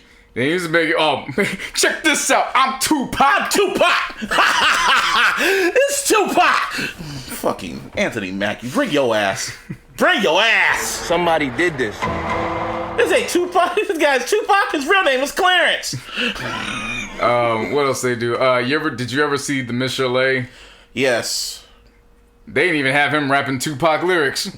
That nigga was just rapping anything. I think he was rapping the realest lyrics. You remember the realest? Bring your ass to the stand, realest. Somebody. You want to talk about these niggas? You want to talk about the fake Drake? And the fake Michael Jackson vocals. You want to talk about the fake Drake? He ain't got shit on the realest. The realest went out and got tattoos like he was Tupac. For niggas that don't remember. Wasn't he signed by Death Row? Didn't Suge sign him? Yeah, he signed him and Top Dog to replace them and Snoop. And he sounded like Pac. Legit sounded like him. Yeah. Rapped like him too. Yeah. Got tattoos like him, bandana and everything. Yep. Ugh. Sold 12,000. He still sold though. That's the thing. Like people still bought that shit. Well, yeah, it was more so on compilations. Oh, okay. You know. That don't count. Yeah. Well, I mean, it counts. Yeah, it counts. Because they were trying, it was marketing, Yeah, that's why people probably thought them Pac albums. That was the vocals. Yeah, because it would explain a lot. I was like, well, that does explain a lot. But my God, it sounded just like him. Yeah. But anyway, back to biopics. Solomon Straight Outta Compton, then the Miss Chalet, so you got a 2-for-1. What else was he in? You counting documentaries too? Shit, why not? So Resurrection. Yep. Thug Angel. Yep. I saw him in one of Biggie's shit. Biggie and Pac, that, the crime shit. Then you saw him in Biggie's, the one on Netflix. Shit, he might have been in Ingenious. Behind the Music. You might as well count that one. Remember Behind the Music? They mentioned him. Like, I mean, shit. Shit, he was in Beef. Yep. He has a whole fucking multiverse. Yeah. Pac has a multiverse in film. Yeah. If you really think about it. Shit. That nigga is Hail Mary. That nigga is Doctor Strange. Doctor Strange and the Thug Life of Madness. In the multiverse of Thug Life. Fucking multiverse, multiverse 6'6", he is a fucking Jedi. Nah, man. No, Straight Outta Compton, that dude looked like Pac. From when you were hella far away, if you looked far away, that kind of looked like Pac a bit. Ish. Even though he was recording Hail Mary. Even though California Love came out before Hail Mary. And even before Pac even had a thought of Hail Mary. That nigga was supposed to be recording goddamn fucking Holla If You Hear Me. Matter of fact, he was supposed to be beating the Hughes brothers' ass because they were kicking him out of fucking Menace to Society. No, he was with Death Row. I remember that shit. Now that I'm like, he's mad because he was supposed to be playing Sharif, and he's like, "What the fuck is this script? Why am I a Muslim that's supposed to be a gangster?" I know. And he's supposed to be beating the Hughes brothers. Then remember Ed Lover? I was a menace to the Hughes brothers. They kept trying to shut him up, and this nigga in the fucking studio, he's like, "Oh, California Love." I was like, "What the fuck is going on?" No, you talking about Straight Outta Compton? Or you talking about the Pac shit? How Pac's response was to Straight Outta Compton, because he was recording Hail Mary, and he goes, "Oh, Dre, and he goes, what's this?" And he goes, "California." He goes, "Oh, California Love." And he was like, he didn't talk like that. Okay. Oh my God. And Dre was in there whooping niggas' asses in the studio, and it was like, all right. I mean, I like Straight Outta Compton still. That's still a good movie. Okay, but they left out some very important shit. I know. They like left the beef with Eazy-E. Like, yeah, I know. I know. But if you just take that out, MC Ren probably had 3 more lines than Joseph in the Bible. Like, nigga. It's still a good movie. It's still good. Out of all the, I'm asking, what was the last good cinematic biopic, in your opinion? That was like actually in the movie theaters, because again on TV it was a new edition because they actually put them through boot camp in the movie theaters. By default, you got to give it Straight Outta Compton, even with its flaws. Yeah, major flaws. I liked it, but you can't just skip out. Fuck with Drake, not fuck with Drake. You can't just skip out the whole damn beef. The beef with Eazy-E and Drake. You can't. The Chronic just happened. Like all of a sudden, it just happened. This nigga crying because he got hoed out of the contracts, but this nigga like was rapping and said, but Dre Day only meant Eazy's payday. Yeah. Like. Yeah. And this shit, crying, looking at billboards and shit. And come on, man, the Notorious, like, Biggie did not need a biopic, man. He just had baby mama drama. That's all he had. His only great shit that happened when Pac was around. This nigga's most heartwarming shit was him. Look, buffet. Sound like just boom, boom, boom. That nigga was doing house music. He just had baby mama drop. That's all he had. He had fucking Tasha in there going, what? You got going on. What? Imagine they have Tasha. No wonder she didn't want Ghost to lead the game. That's all she knew. Damn, this is fucked up. I'm thinking of Tasha if she did the Lil' Kim biopic and they had to put makeup on her and shit. That's fucked up. She's gorgeous, but man. Yeah, biopics, man. Some of them are good. Some are good. I'm just like, because we all talk about. The majority of them are just, man, like they be adding shit. Like Lean on Me. They act. Man. Ray. Ray was a good. Ray. Yes, Ray was. But see, you have to leave hip hop. Hip hop. That's what I'm talking about. I'm talking. Yeah, because we know what Get Rich or Die Trying was. Yeah. And that was horrendous. And 8 Mile was inspired by that one scene. That nigga had a mustache goatee, and the next scene that nigga was Hitler's was long lost great grandson. Yeah. It's like, wait, what happened to your mustache? It's just 30 minutes just passed. That was the prelude to power, man. Get Rich or Die Trying was the prelude to power. Yeah, Get Rich or Die Trying had to get crucified so that way the power universe could walk. So I'm not gonna go in on it like I should. Because they had to get out some kinks. It was like 50 saw how successful 8 Mile was and was like, my life was interesting. 8 Mile has held up this entire time. I gotta give it to 8 Mile. But it was inspired by M's story. It's inspired. So they could get away with shit. Right. Even though they literally took beat for beat Purple Rain. Now Lean on Me is some bullshit. Yeah, it really is. And I can't take that shit. There's another topic on some goddamn movies. Movies that should be serious, but you can't take serious and you laugh every time. Oh boy, let's talk about that. Baby Boy. But that's too obvious. Of course it's too. No, I'm gonna stay on Lean on Me. Yeah, Goddammit. Let's talk about Lean on Me. Yeah, Lean on Me is some shit that is, fam. I have the quote right here, and it's not the Mr. Sam's. That's too easy. Of course, we get other quotes in there. This is the fucking quote. Every single time, I have to pause and I have to laugh uncontrollably. Okay, what was the quote? They used to call me Crazy Joe. Now you call me Batman. The HNIC. That's who I am right now. HNIC. And he walks out. White boy. What does the HNIC? The head nigga in charge. And he's like, oh. And then he walks in. Did you change our song? Did you change it? And she's all scared as shit. I love it. No. Why are you talking to her like this? No. And he goes like, I didn't tell you that, did I? You be rating her because they changed the shit to New Jack Swing, and it's like, it's like, take a bow, Miss Al. Yeah. You just changed our alma mater. He just changes it like five. Like you couldn't just say this shit from the beginning. Like, what's your fucking problem, man? That movie is a classic, man. Yeah, for all the wrong reasons. This fucking scene opens up. They like beating this fucking teacher to death and shit. They lock a kid in the fucking locker and they just leave him in there. The janitor's just pushing the fucking like help. I love Lean on Me, man. I love it too, but it's for all the wrong reasons. It's supposed to be like this. You don't know a fun fact about Mr. Sims? He's not like that. He didn't get the fucking grades up. The actor who played him. You know what happened? The actual teacher. No. The fat kid from Juice. Oh yeah, for Juice. Yeah. Yeah, you know what happened to him, right? No. Oh, this nigga got locked up and he's in jail. I guess right now, convicted for having over 100 pounds of weed on him. What the fuck do you want from me? That's where Jody got it from.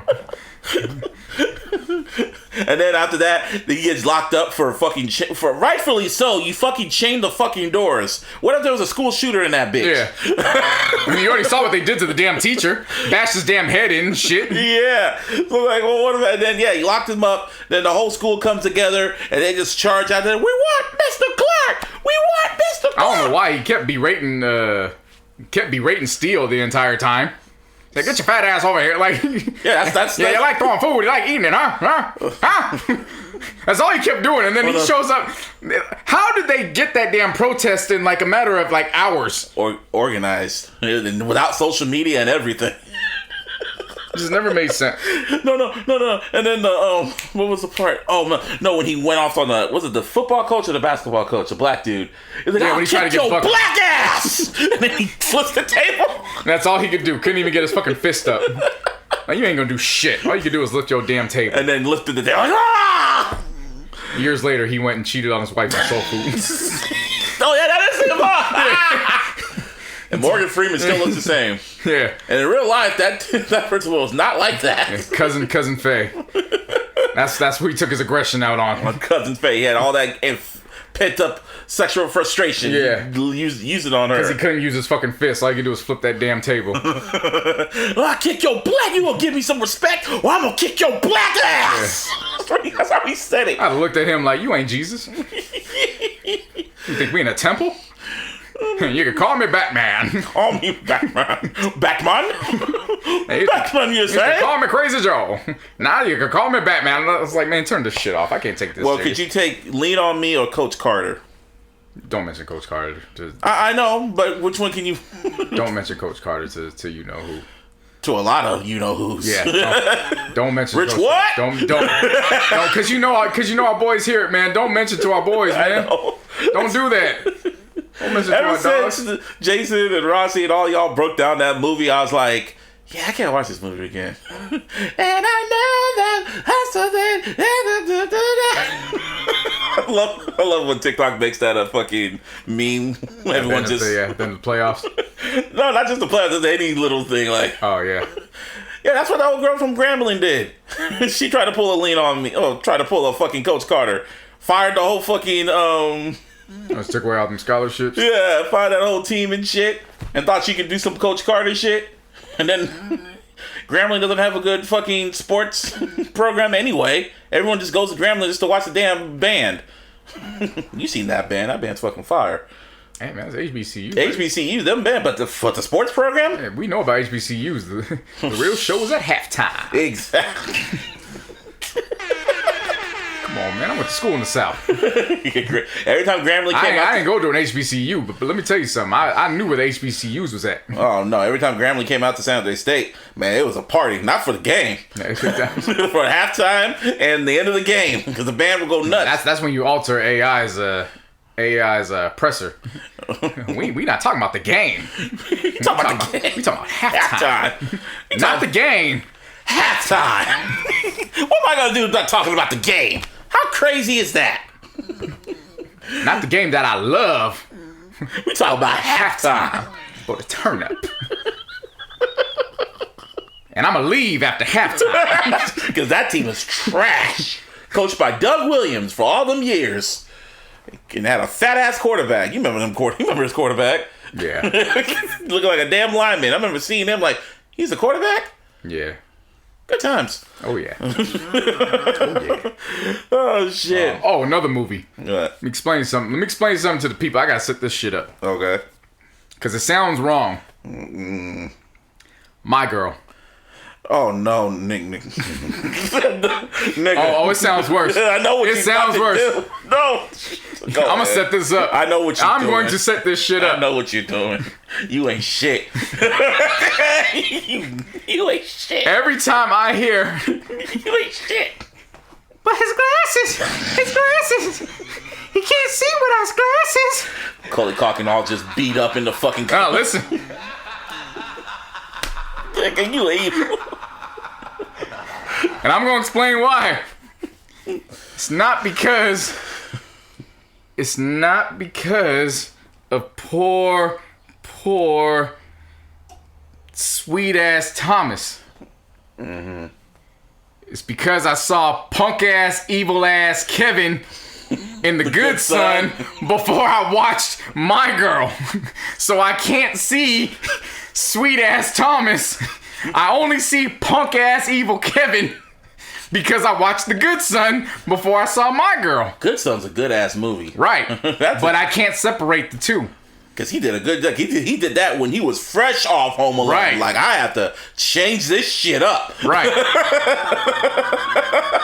Yeah.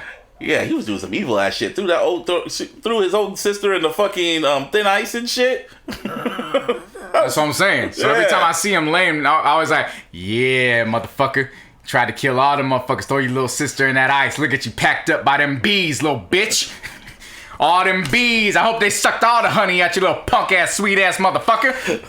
Out for Harry and Marv too. Yeah, yeah, motherfucker. I hoped it was slow, motherfucker. It was kind of slow. Even when the glasses slowly fell down in slow motion and shit. Yeah. Like, Yeah. Look at you, allergic to everything, bitch. How is a kid allergic to everything, though? That's. I was gonna say. I think it was allergic to butter. Not bees, butter. Yeah. Now look at you, marginalized in that casket. Nah, man. No, Good Son, then. I was always like, they could just do it. They could do a sequel. Now that they're all old and shit, he could just pop up on Elijah Wood. Shit, they keep doing sequels to The fucking Best Man. They got a whole fucking series that's about to come out on Prime? On Peacock. Oh, yeah. Why a series, man? Because they gotta get some things off their chest. But I mean, what else? Like, what else? I mean, she did. Shit, she probably got a full journal. She probably wrote a novel. I guess. We're about to find out. Like, the first movie, I could understand. I can understand why they did the sequel, because there was still, like skeletons that were left. Still some trauma. Yeah, there was still some trauma left over, because old boy, what's his name? Ricky! Was still mad about everything. And then, after she passed away, it was just like, you know, why you gonna do a series, I guess. And they're filming that shit. So that's why I saw fucking Trey. What's his name? Black dude. Bald head. Tay Diggs. Tay Diggs with lipstick on his mouth when he was talking to fucking. Oh, that makes sense. That makes all the sense in the world why you did that, because they were filming that shit. Yeah. Ugh. Yeah. Whatever. Yeah. You know. You watch All American? Hell no. Yeah. I stopped after season. I kept seeing how y'all talked about it. No. I stopped after season 2. And after that, I remember I watched only a few episodes for season 3. Then my homegirl was telling me to watch it. I'm like, you know what? I'm not going to watch this shit. Tell me what happens this season. And she told me everything that happened in that season. And I'm like, yeah, I'm good. Thank you. Because everything, I don't know, that show just rubbed me the wrong way. Has that ever happened to you? When a show just, you were into it and then it just rubbed you the wrong way and you stopped watching? That was All American. Gotham. Yeah. What, the first season? When they got to the second season. When they started bringing all the villains and shit. It's like, what the fuck is going on? He's just making shit. Why is he here? This nigga not supposed to be Batman for another fucking 7 years. Why are you here? Sound like one of them Nigerian fathers. Why are you here?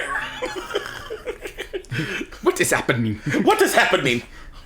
Joker, why are you here? Oh, did you hear about the Joker sequel? Yeah. Putting too much dip on their chip, man. Too much dip on the damn chip. Y'all don't know. The rumor is it's gonna be a musical, and Lady Gaga's gonna play Harley Quinn. Man, they saw too much potential in that damn dance on them damn steps. They couldn't just let it be a moment. I mean, if Joaquin Phoenix agreed to do it, because Joaquin Phoenix said he wasn't gonna come back for a sequel. He only come back if the script was good. So if he's at least reading it and contemplating it, I guess. Nah, dog. Leave that shit. I like it the way it was, man. But anyway, leave that shit alone. Leave that shit alone. Oh, I was gonna say this. Before I came here, I saw Thor: Love and Thunder. It was good. It was good. Just wait till it comes on Disney Plus. Oh, okay. Because honestly, you can literally wait till next month. That's when all the fucking Marvel shit comes to Disney Plus. It's like 45 days now. 45 days, yes. And I saw that fucking Wakanda Forever. That's the next one that comes out, the Black Panther shit. Mm-hmm. They dropped that in November, and they don't have nothing dropping. Disney has nothing dropping in December except the Avatar sequel. But I was like, why is that? And then I counted the days, and I'm like, oh, that shit's Wakanda Forever about to be on Disney Plus around New Year's. Yep. I was like, okay, around Christmas or New Year's, that's when it's gonna pop up. So I'm like, okay, that makes sense. But yeah, so I'm all for it. Rest in peace, Nipsey Hussle. Justice. Yeah. Got justice. Eric Holder got convicted for first-degree murder. Yes. Yeah. So I don't know when sentencing is going to take place, but they at least convicted him. Yeah. Right after he got his ass beat. I thought that would have been happened, but as soon as when they said he couldn't show up to the hearing because he got severely beat up, from his injuries, I'm just like, well, that's all I can say about that. I was like, I thought it was thought they oversold it. Not that he didn't, obviously. Did you see that picture? I've seen people get yeah, touched. I know. I've seen people get touched. Same here. Doom, doom. Not to say that, not to say that didn't happen. He clearly got touched up, but to say he got over, like, nah. That looked like everybody knew he was about to be found guilty. That was just a warning shot, so you know. Mm-hmm. We'll see you soon. Mm-hmm. What's the line that Kendrick said on Hard Part 5? Your soul, what's it called? I forgive you, but your soul is being questioned. Oh yeah. Yeah, that was from Nipsey. That wasn't from Kendrick. I ain't gonna say it's from, because once the soul goes in the afterlife, if his soul is at peace, that wasn't from Nipsey. Yeah, that wasn't from Nipsey. You know what I'm saying? So I don't want that to be misconstrued. If your soul's at peace, that wasn't from that. But here on Earth, there's still some things that stuff to be dealt with. He said Mike tweet about Megan was bad. Oh yeah. I'm leaving it at that, because there's some things I'm not gonna say. Exactly. But street justice must be served in addition to the guilty verdict. That's all I'm gonna say. But rest in peace to the late great Nipsey Hussle. Exactly. And I'm very happy that justice was served. Justice is served on behalf of his family. We'll see what the sentencing is, obviously, when that time comes. What else took place? I'm trying to get everything out the way until we start talking about sports. What else took place besides that?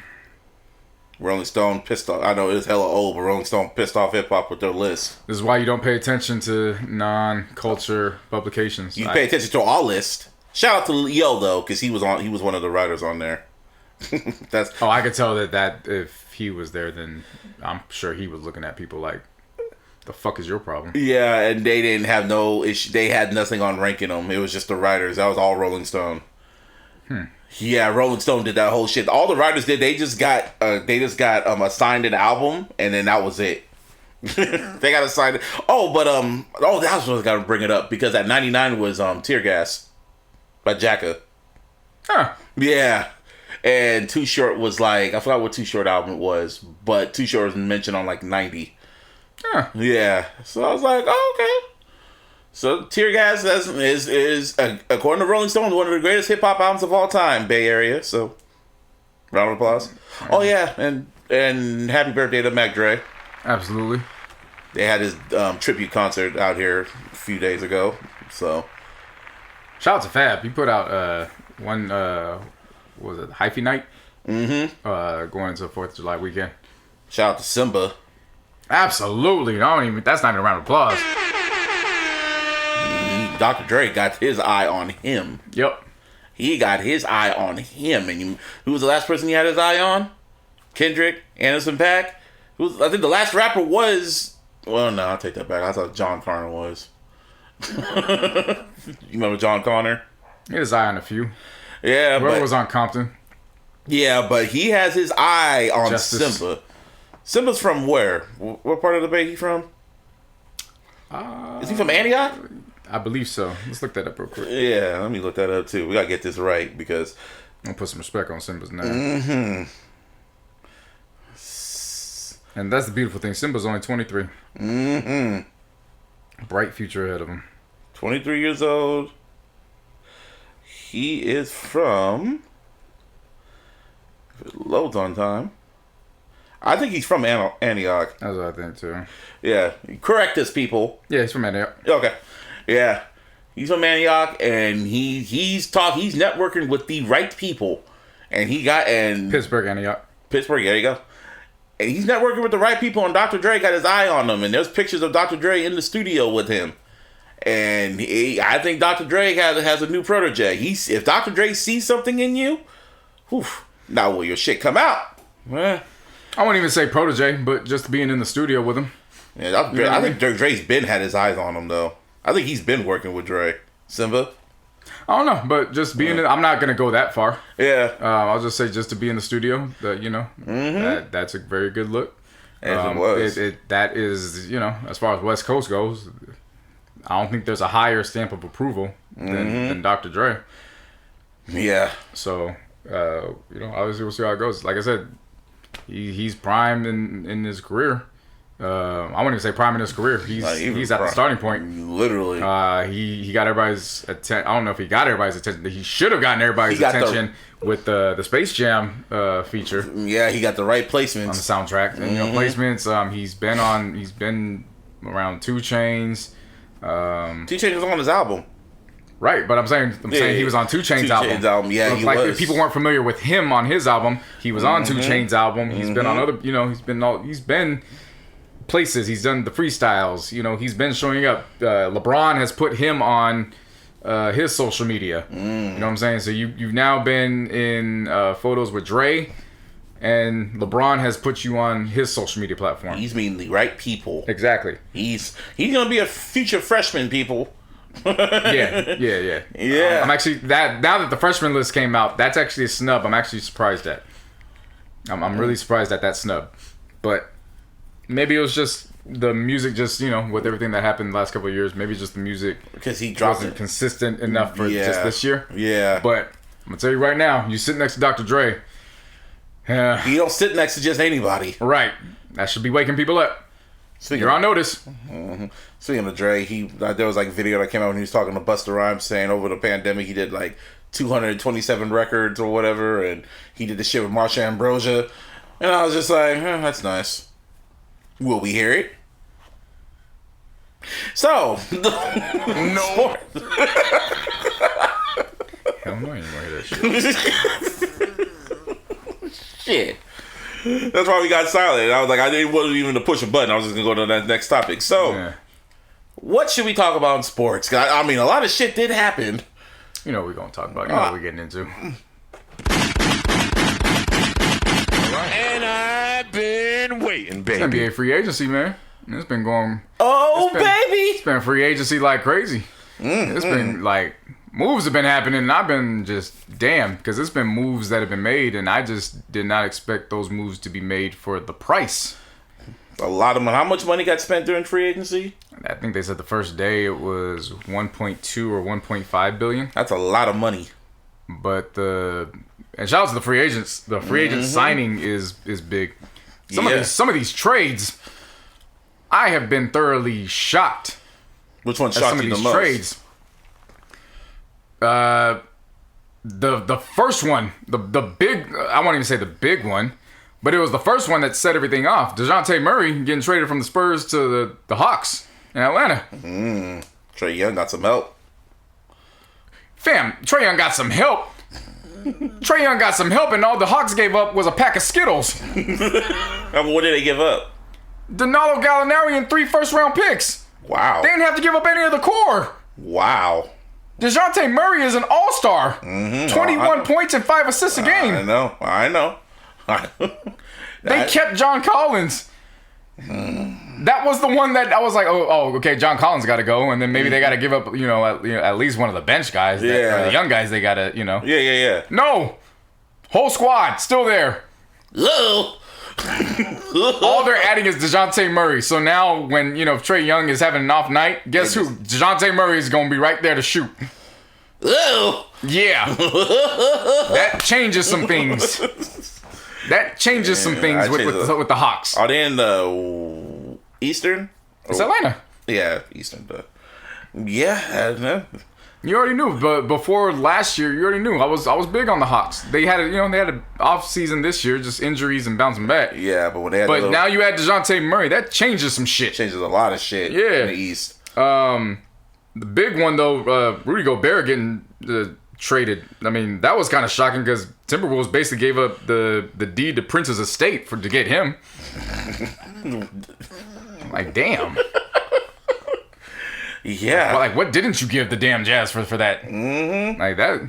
Hell, even the NBA website was shocked. They were trying to put a headline together, and it was like, Timberwolves give up overhaul.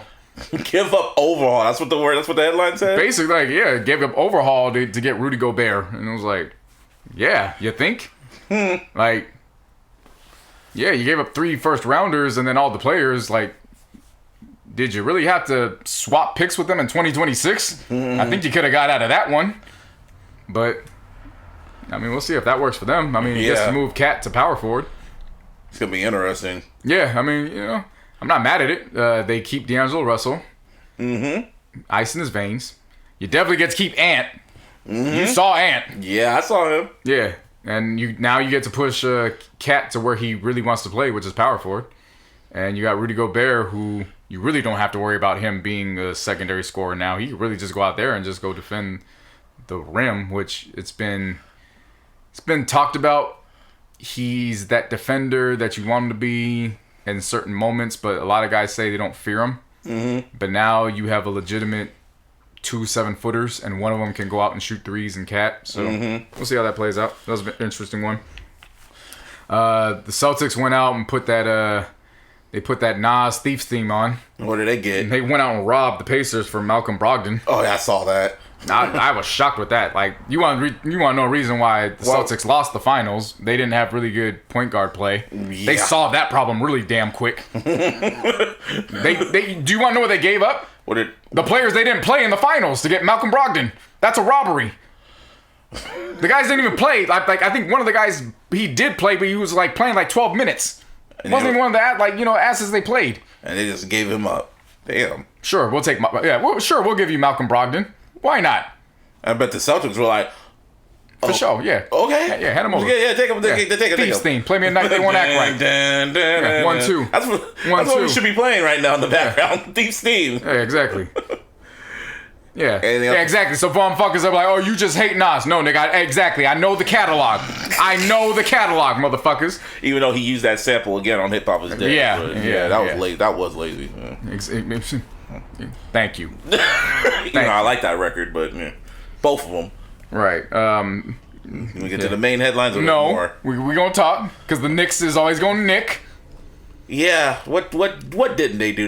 What didn't they do? How are the fans suffering again? They gave up $110 million to Jalen Brunson. Why? I don't know.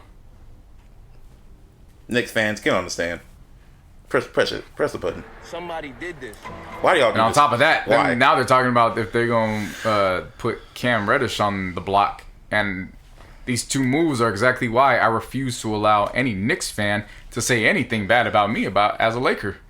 Oh, you got a bubble ring. Yeah. And you guys are suffering. And what have you seen in your lifetime? Besides Jordan, LeBron, and Kobe lighting your asses up on your fucking court every fucking year. At least my ring got Mickey Mouse on it.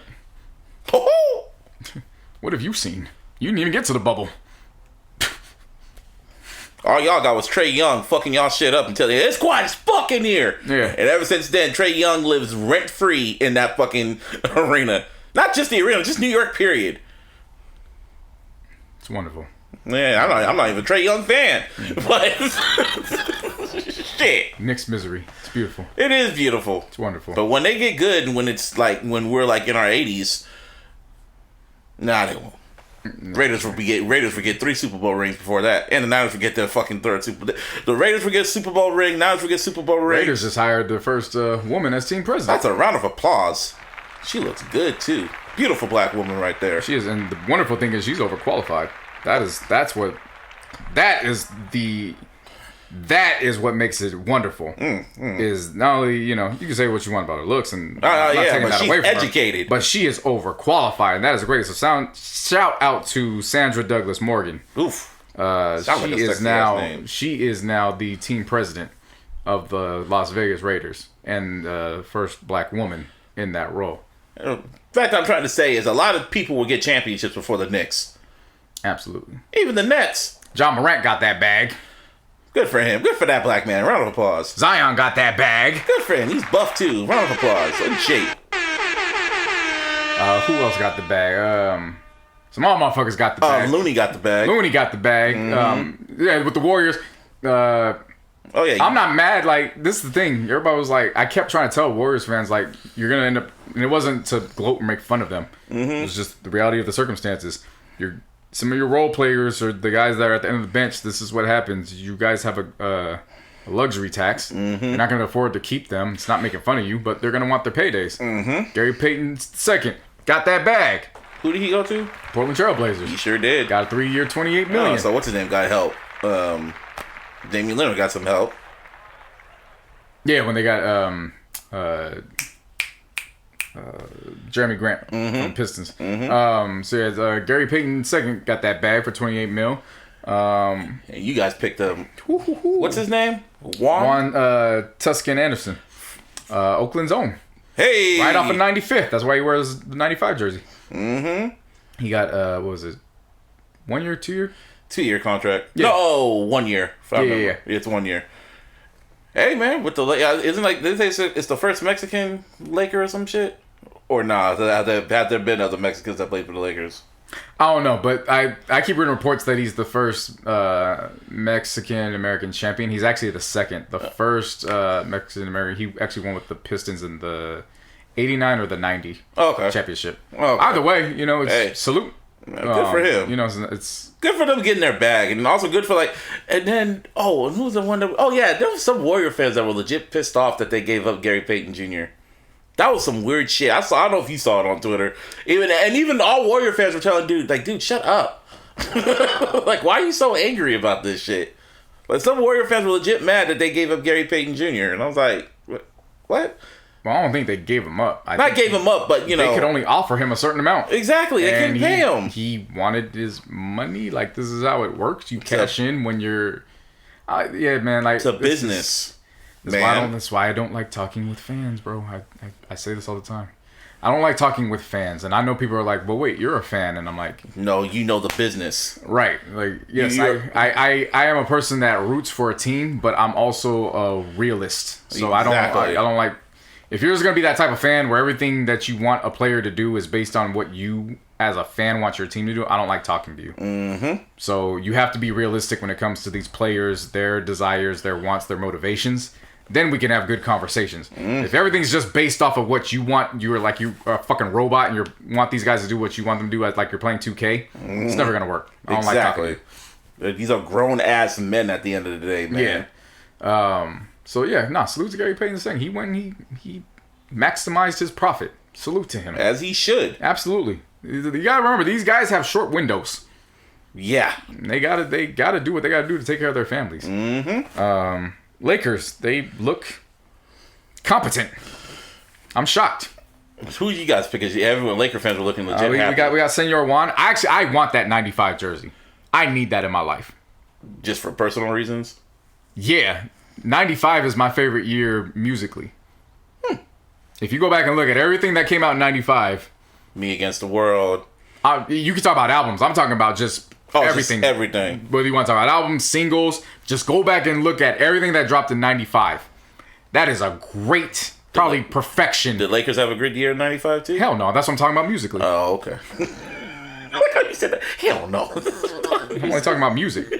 But when you put the 95 in gold, that shit looks saucy. It does. It does. It looks dope. And I'm half Mexican. Exactly. So that's a ding for you. Yeah, exactly. Why wouldn't I want to get that? You know what should have been the Taco Bell. Dong.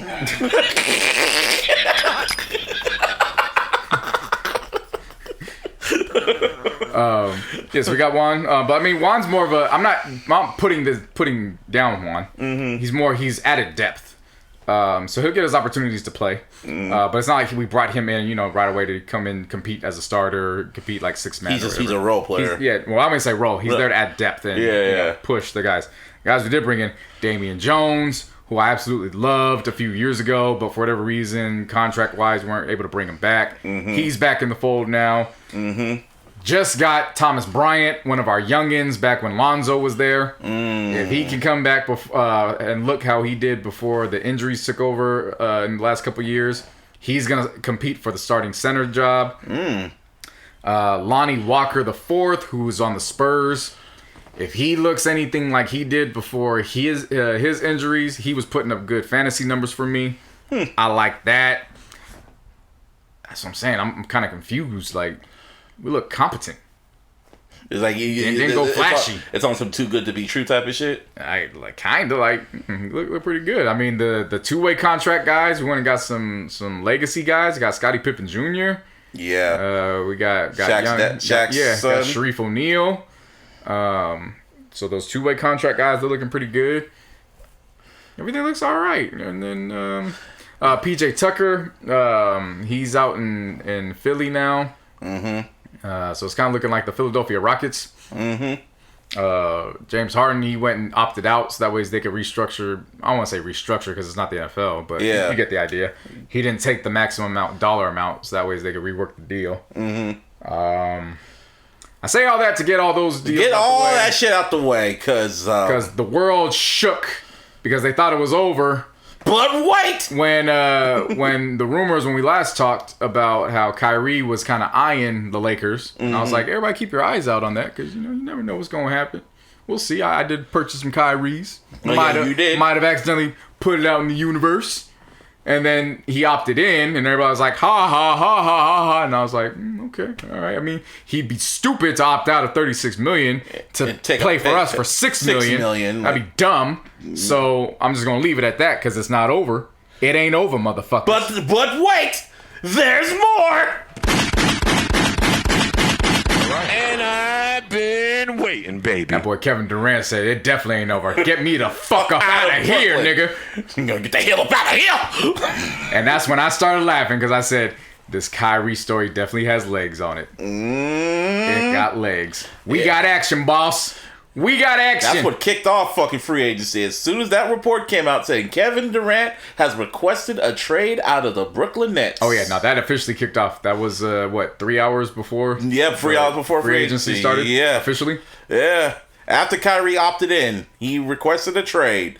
And rumor has it, I don't know which rumor I'm going at, that pretty much both of them want to go to the Lakers, or Kyrie wants to go to the Lakers, or they still want to play with each other, or... Well, it's not a rumor. Word is that Kyrie done told everybody, like, if you get me, fine, but it's a rental, because I'm doing everything I get to LA. Yeah. Yeah, pretty much, That's what Kyrie has told people, and that's what it is.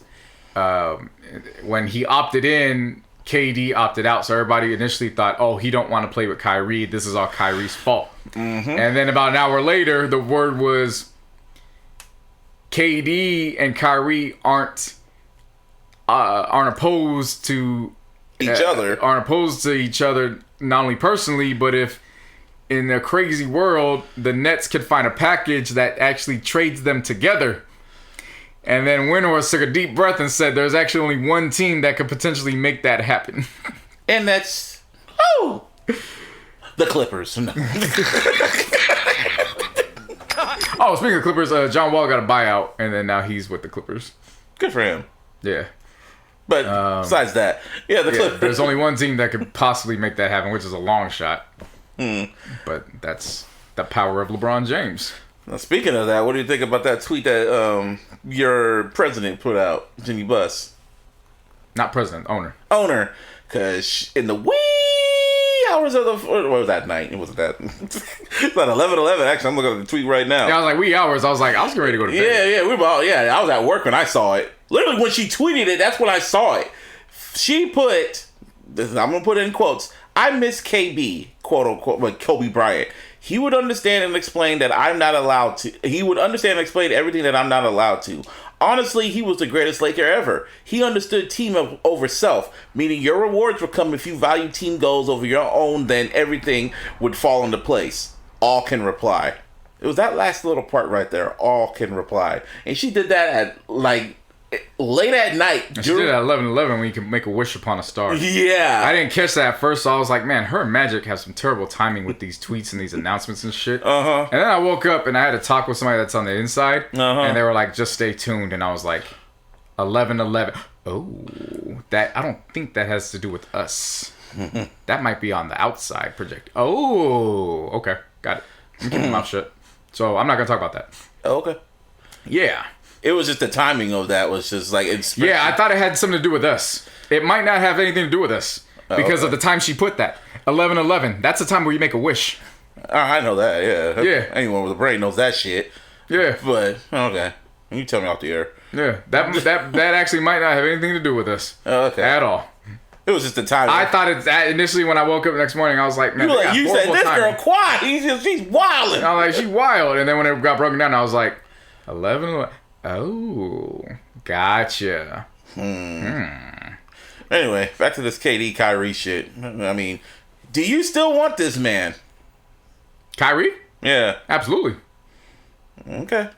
Why wouldn't I? I know as a player, but you know what comes with it. I was looking at his track record. I'm seeing everything that's happened. He knows what comes with being a Laker.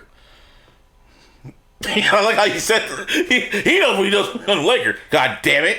And he knows what comes with being Kobe's protege. That's the difference. That's the difference between him going to Boston, and that's the difference between him choosing the Nets. Okay. He knows what goes with being Kobe's protege and becoming a Laker. Okay. And he knows what it means with coming to play with LeBron again. That's 3. Yeah. There ain't no going back from that. True. I hear you. That's 3 where he knows, get your shit right. And everything every interview where he's presented himself and he's actually had time to talk, I've liked it. I'm not going to jump 100% on everything he says because he'll say something intelligent and then, he'll get, that's not even his actions. He'll say something intelligent in an interview and I back him and then he'll get into a back and forth with Stephen A and he'll say something I'm like,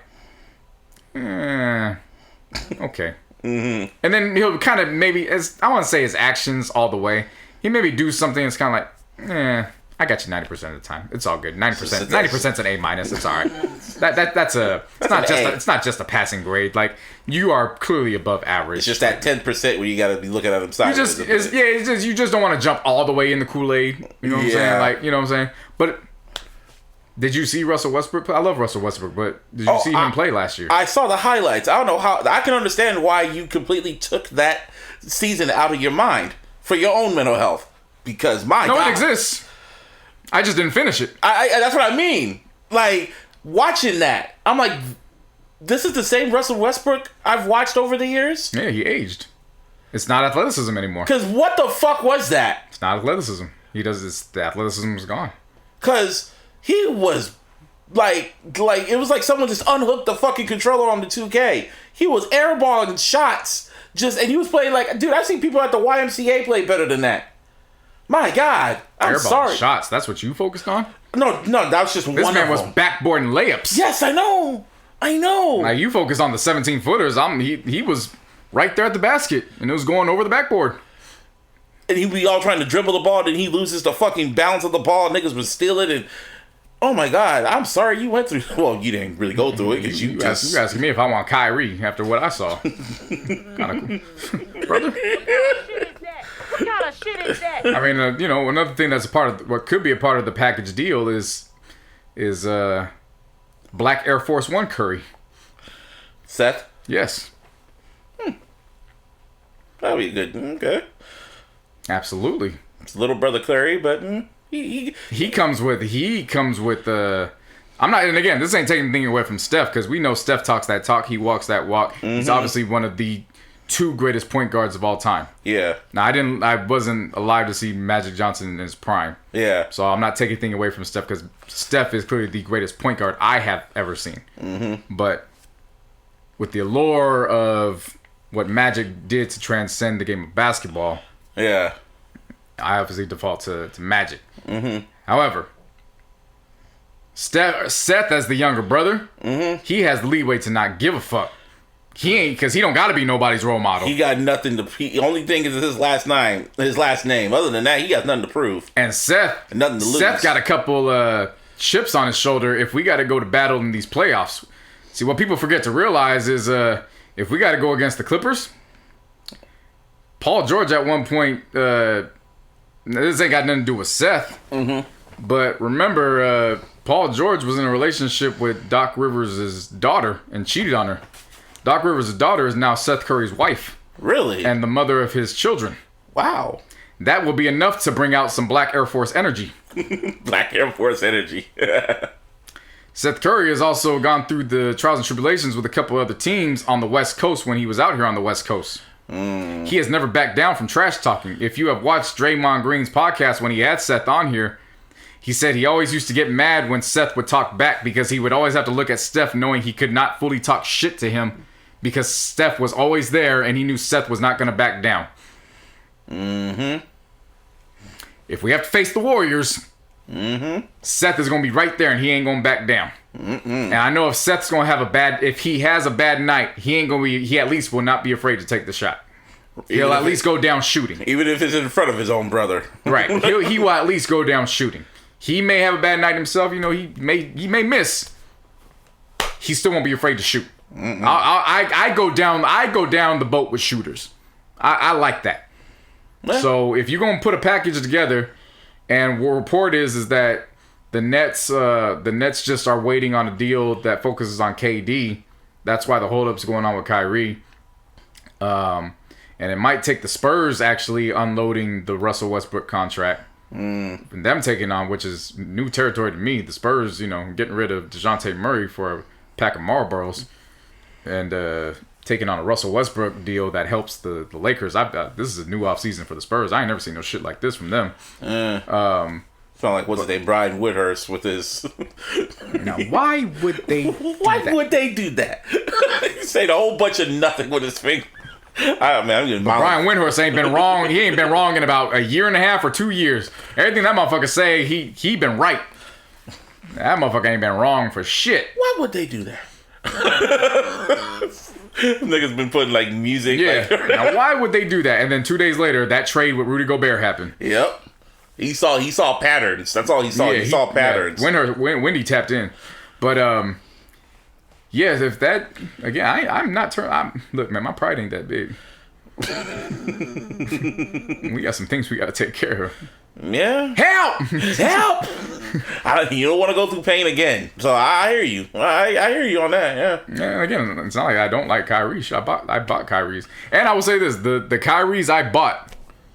They are predominantly blue, but they have the hue of purple. And on the logo design, it is the only logo for his Infinity. So obviously Infinity has the logo of an 8. It is the only shoe of his that are Infinity that actually has that distinction of the 8. Did it on purpose too. Right. So that one, the ones that I bought were there. Look, like I said episodes ago, I manifest.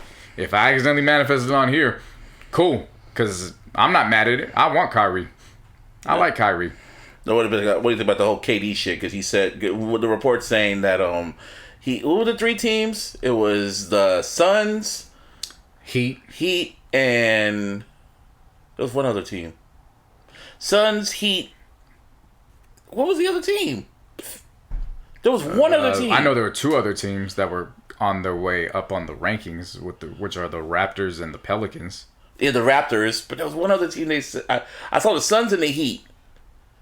I saw Suns and Heat as the predominant two. Yeah, but there was one other one. But the Heat have gone out because he went on public and he's like, yo, you got to keep your core. The hell's the point of getting rid of the core? Like, you got to keep Bam, you got to keep Jimmy, you got to keep Kyle Lowry. And they're like, well, we can't do a deal without them. He's like, I think the fuck you can. I'm like, well, we're not going to do it. And he's like, all right, that's on you. I don't know what to tell you. He would be scary on Phoenix. He would. Yeah. Absolutely. But he also knows that he also picked teams that he knows the Nets would get a good deal back. Those teams have good talent, obviously. Yeah. I mean, I know what Phoenix losing to the Mavs and the way they did in Game 7. I know, wasn't a good look, but they obviously have talent. They were, they went to the finals the year before. They were the number 1 seed, won 60+ games. You know what I'm saying? The whole course of those 2 seasons, they clearly have good talent. Heat themselves were in the Eastern Conference Finals. Yeah, so he picked teams that not only would he go when you put him over there, he changes the course of that direction, but the Nets would also recoup some talent back. Yeah, when it comes to like the whole personal shit about KD, because everyone's just questioning his leadership, his heart, and just like all the other shit. It's just like, ah, damn, man.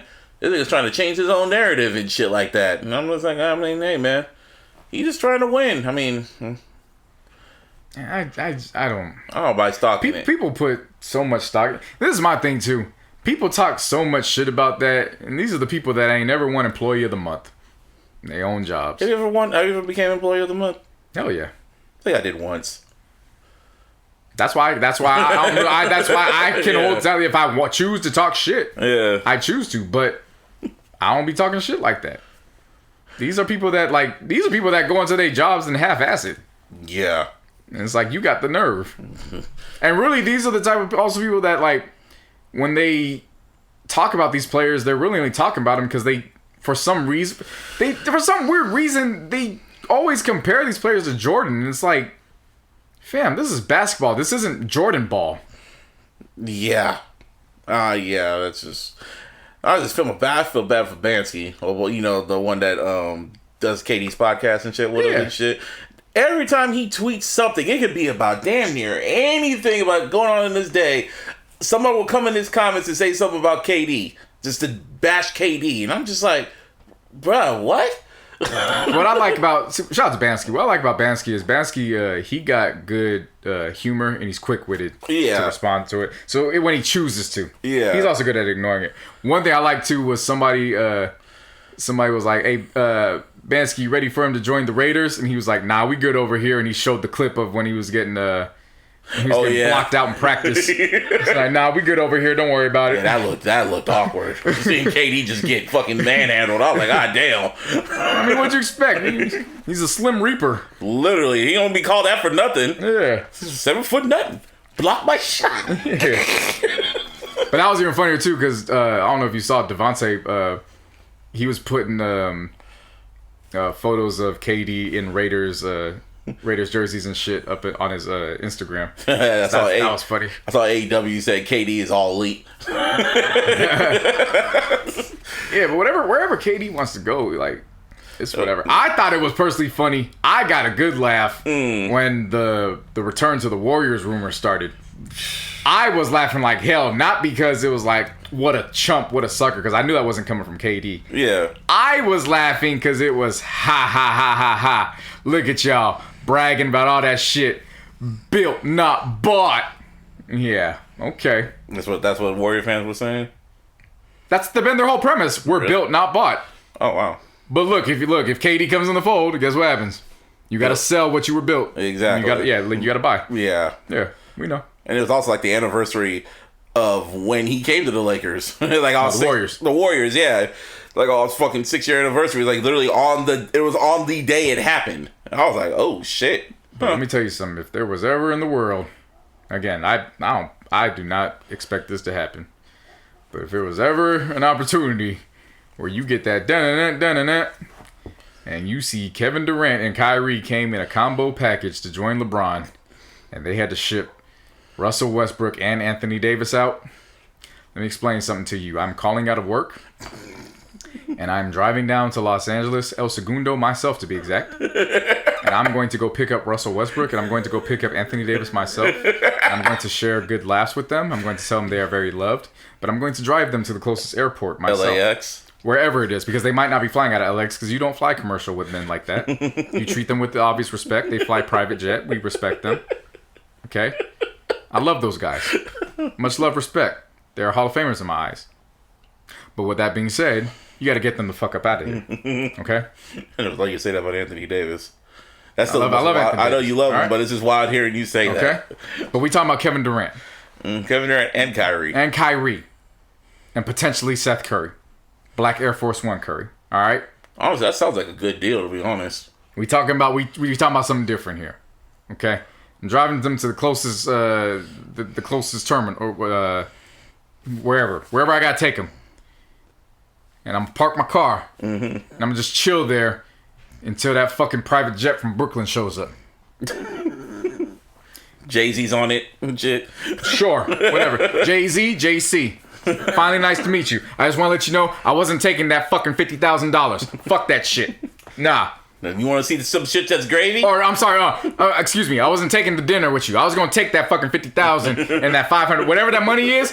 Fuck your talk. I was gonna take the money. Yeah. Damn that. I wasn't talking to you. You wasn't gonna tell me nothing I don't know about this damn world. Fuck the bullshit. I could listen to your albums and I was gonna know what you was gonna say. Fuck that. I don't got no damn LLC. I don't even wanna hear that shit. Yeah, shit. I'm gonna take all of them. We not going to El Segundo right away. We going to Del Taco.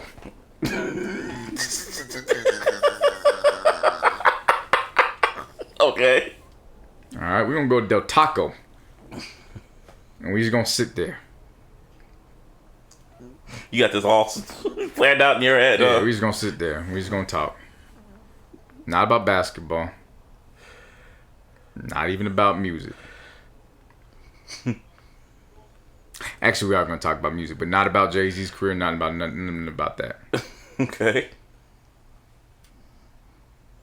We're going to talk about that VERZUZ and how Ray J fucked that shit up, and why niggas was fucking face fucking stereotypical fruit like the great Guap Dad 4000 said and shit. And I'm gonna get their honest opinion about that.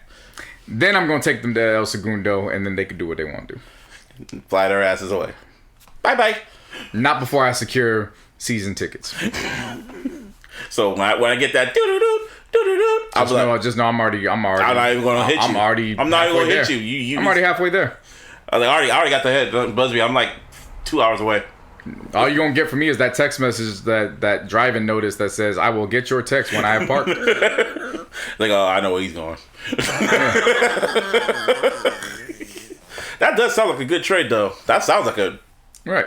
What KD and Kyrie Murray and Kyrie and Black Air Force Curry for Russell Westbrook, AD, and some draft picks. Draft picks, probably most likely THT, but it would have to include the Spurs would have to be involved. Mm-hmm. Maybe a 14 would have to be involved just to unload some other stuff. Like I said, that's a 1% chance. I'm not putting much stock in that because, of course, if I'm putting stock in that, you would have to believe that I'd be picking those guys up with Jay-Z. And best believe I would do it. You know what I'm saying? He ain't lying. Yeah, nah. But I'm all in. Again, I'm all in on Kyrie. I remember when I sent you that fucking sent you that alert that Baker Mayfield got traded to the Panthers. You said that don't look like Kyrie. I said this don't look like Kyrie to the Lakers. Don't you send me no shit like this. I was walking to the cafeteria at work. I was like, my brother with blood still wet on the streets. Why you send me this shit? This ain't the news I want. But it's about damn time Baker got moved. Yeah. And I mean, and Cleveland don't even have a damn quarterback. I mean, if this shit comes out about what's his name? About Watson? Yeah. Well, depending on which comes out. What do you mean? Considering that news about one of the accusers and her son is now saying that her story done flipped. And she was trying to get him to change his story. Oh, God.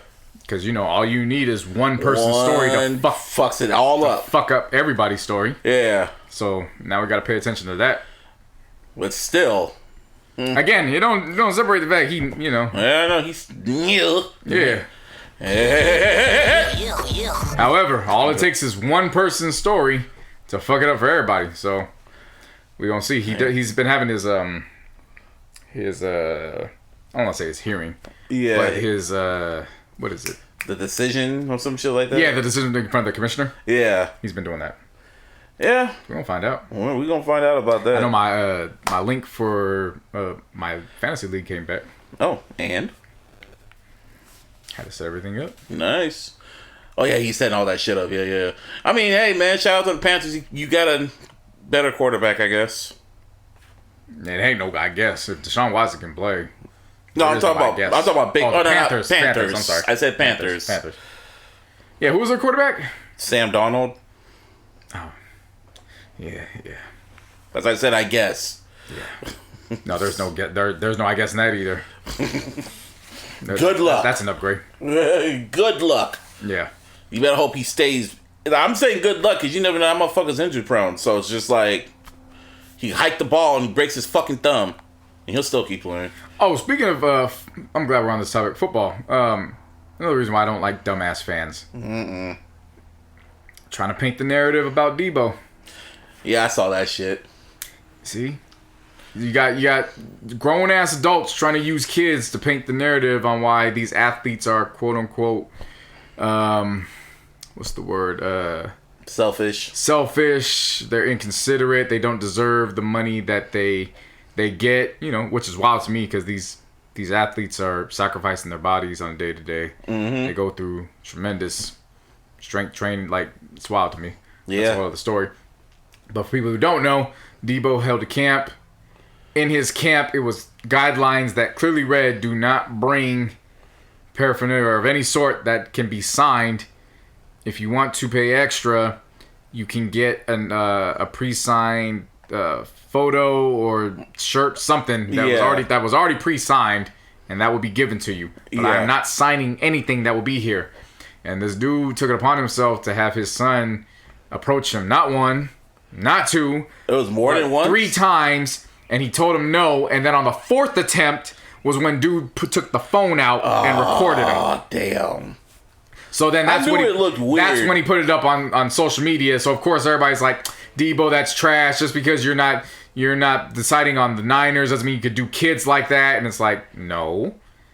I clearly put this in the camp guidelines. Mm-hmm. I'm not signing anything because if I sign one for one, I have to sign it for everybody, and I'm on a time restraints. It's nothing personal with the kids. I'm already spending time with kids. I'm already taking pictures by taking pictures with the kids, shaking hands. I've already given back.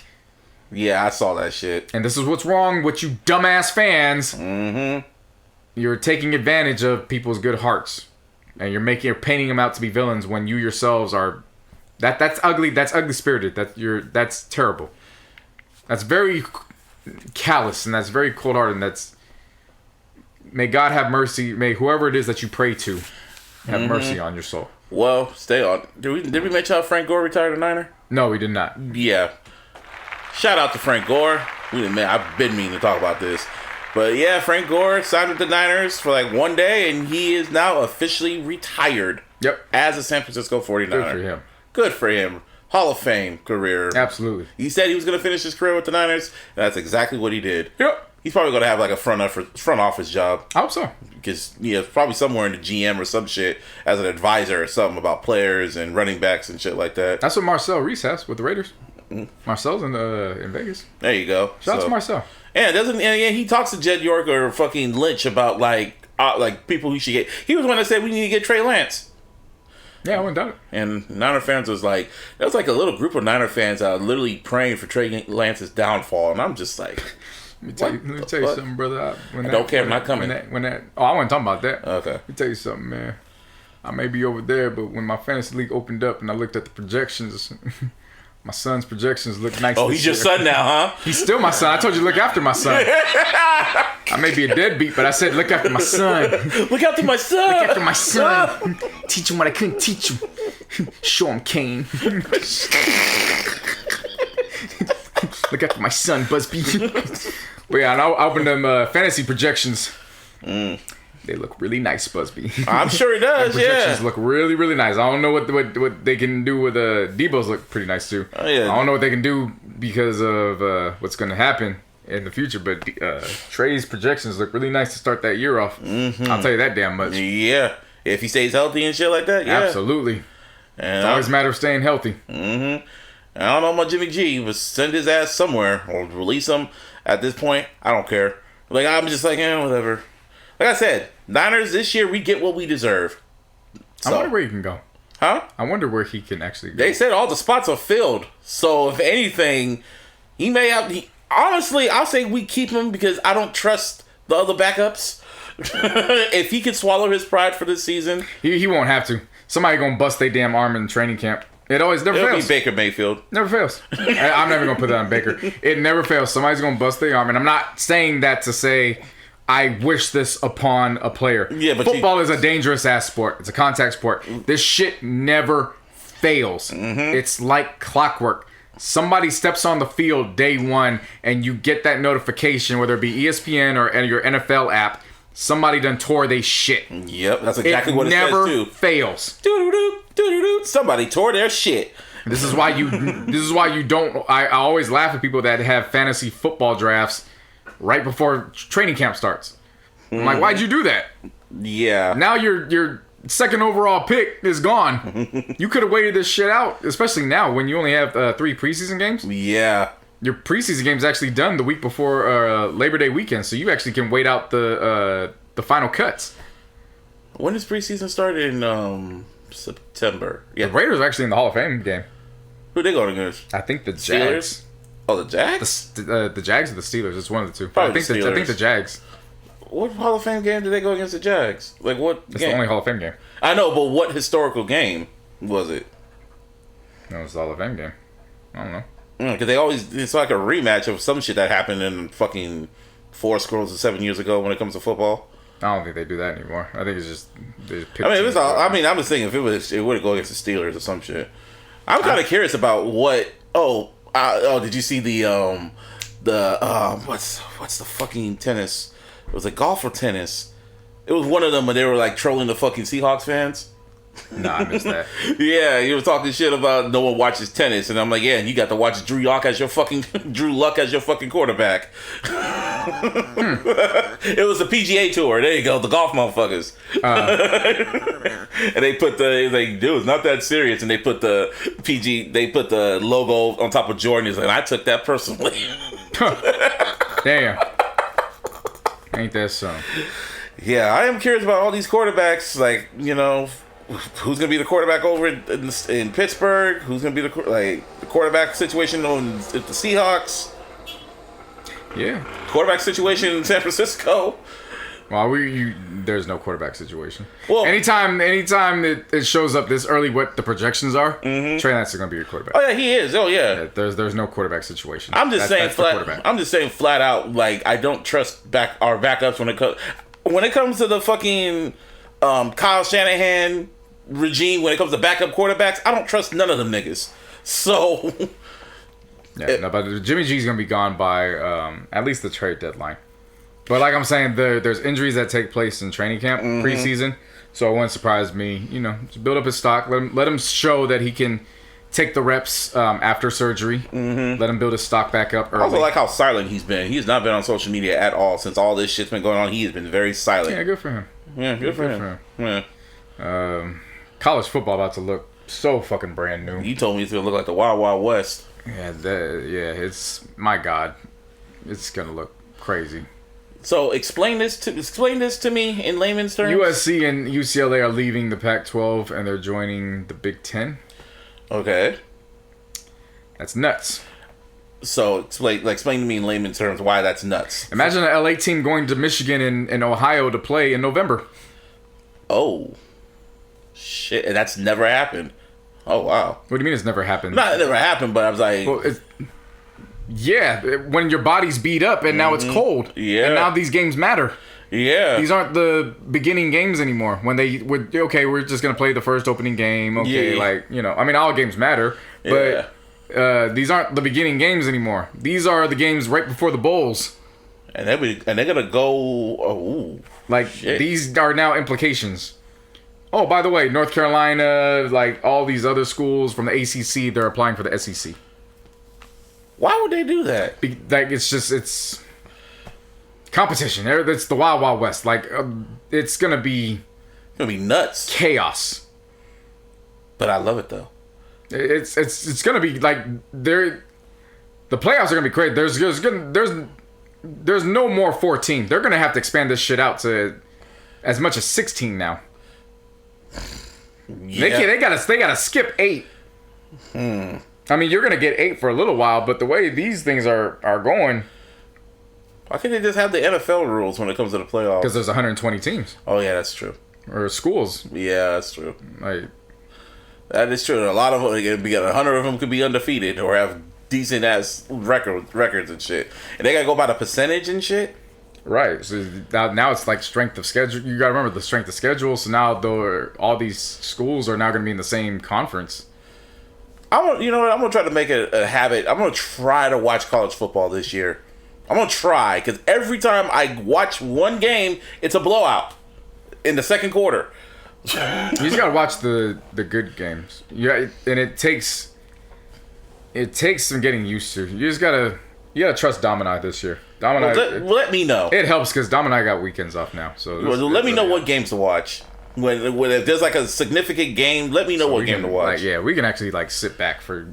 Oh my God, thank you. Oh, I just realized. What'd you realize? We have weekends off during football season. Ooh, yes. Except for Mondays. Well, you can still get home early on Mondays. Fam, we're home by 4. I know, that's what I meant. Yeah, that's what I meant. Yeah. No, but that doesn't matter to me. I know. That's it. Weekends are what matter to me. Yeah. My Saturdays are completely off for college football. Nice. Oh my gosh, I haven't been able to do that in years. Like I said, let me know what games I should pay attention to, or what teams I should watch out for. I'm gonna really try to watch college football this year. For sure. Yeah, no, there's... But see, the thing is, like, it's about watching... You're basically not going to watch the same teams every weekend. That's the thing. Yeah, I know. So you're probably going to end up watching probably about 40 teams throughout the season. But it's when you watch them. That's what matters. Yeah, because they just have so many games on so many different networks, from ESPN to ABC to Fox to NBC. And truth be told, watching some of the blowouts aren't bad. Because those are indicators of, okay, this is what this team is actually capable of doing. It's about watching what they do offensively, defensively. Sometimes you actually got to watch that to see, okay, what are they capable of running? So that's the thing about college ball is in the NFL, it's, okay, this is a blowout, this is terrible, this is bad. Yeah. In college, sometimes you actually got to watch the blowouts to see, all right, what are they capable of doing? Yeah. Like, sometimes it's not bad to watch those. Yeah. Oh, man. I might go back and rewatch Last Chance U season... Which one was JB? Season 2, right? Yeah, that was season 2. Probably, yeah. I don't know. Oh, no, that's season 3. I mean, you could... I wouldn't necessarily watch that because that's not going to get you prepared for this. No. Just for fuckery, so for the episode 4. I mean, yeah, I get it. Like, yeah, if you could watch that for that. Yeah, that's what I meant. Like, just for the fuckery. That's more so like, you're watching that for entertainment. You're not watching that for football. Oh, no. Yeah, just for entertainment purposes. Yeah. I know what you mean. Like, I know. Trust me, I get that. Because that's other things I love. Like football documentaries are fire, too. Absolutely. You know? But yeah, now this college football shit is... They're blowing the roof off. And it's going to be very interesting what it looks like. It's not happening this year. Yeah. This isn't taking place until after 2024. So USC, UCLA still going to be Pac-12. So election year, that's when it's going to get in there. Damn. Yeah, everything's... Because that's when all these TV contracts are up. I mean, shit, I didn't even bring this up on the last episode. NBA is waiting until... They haven't officially announced this. But the NBA is waiting until the end of the TV deal at the end of 2024. So that way they can announce, allegedly, that they're expanding back into Seattle. Ooh. To bring back the Supersonics. And then they're going to expand into Las Vegas. And that's where LeBron wants to buy a team. So, allegedly, supposedly. Right. Oh, no, he actually, not allegedly. And at the end of 2024, that's when the Clippers move into Inglewood. So that's actually going to put a block on... I was talking about this with somebody... a friend online. I know the owners are pissed off with, KD demanding a trade with 4 years left on the deal. Guys, opting out, but they're really the outliers. They can bitch and complain all they want to. However, they're about to have a lot of money on the line with these expansions. So the idea of a lockout isn't really in the owner's interest right now. So even if they're going to have some disagreements, those disagreements are going to get wiped up really quick. That it will. Because the idea of Seattle and Las Vegas, that's just going to be over really, really quick. Anything else? I'm pretty sure that covers it. I know Givion's album came out. Bino dropped a new album. Money Long Lupe dropped an album. And R and Ray dropped his album. R and Ray's albums were actually really good. I gotta spend more time with it. Division's in the lab. Yes, they are. Yes, they are. Everyone. It's kind of like to be honest, like we said, DJ Khaled announced his album. Calvin Harris announced his album. I think. Oh yeah, Lizzo announced her album too. Her shit's dropping like next week. Game and Hit Boy are finally dropping the Drillmatic.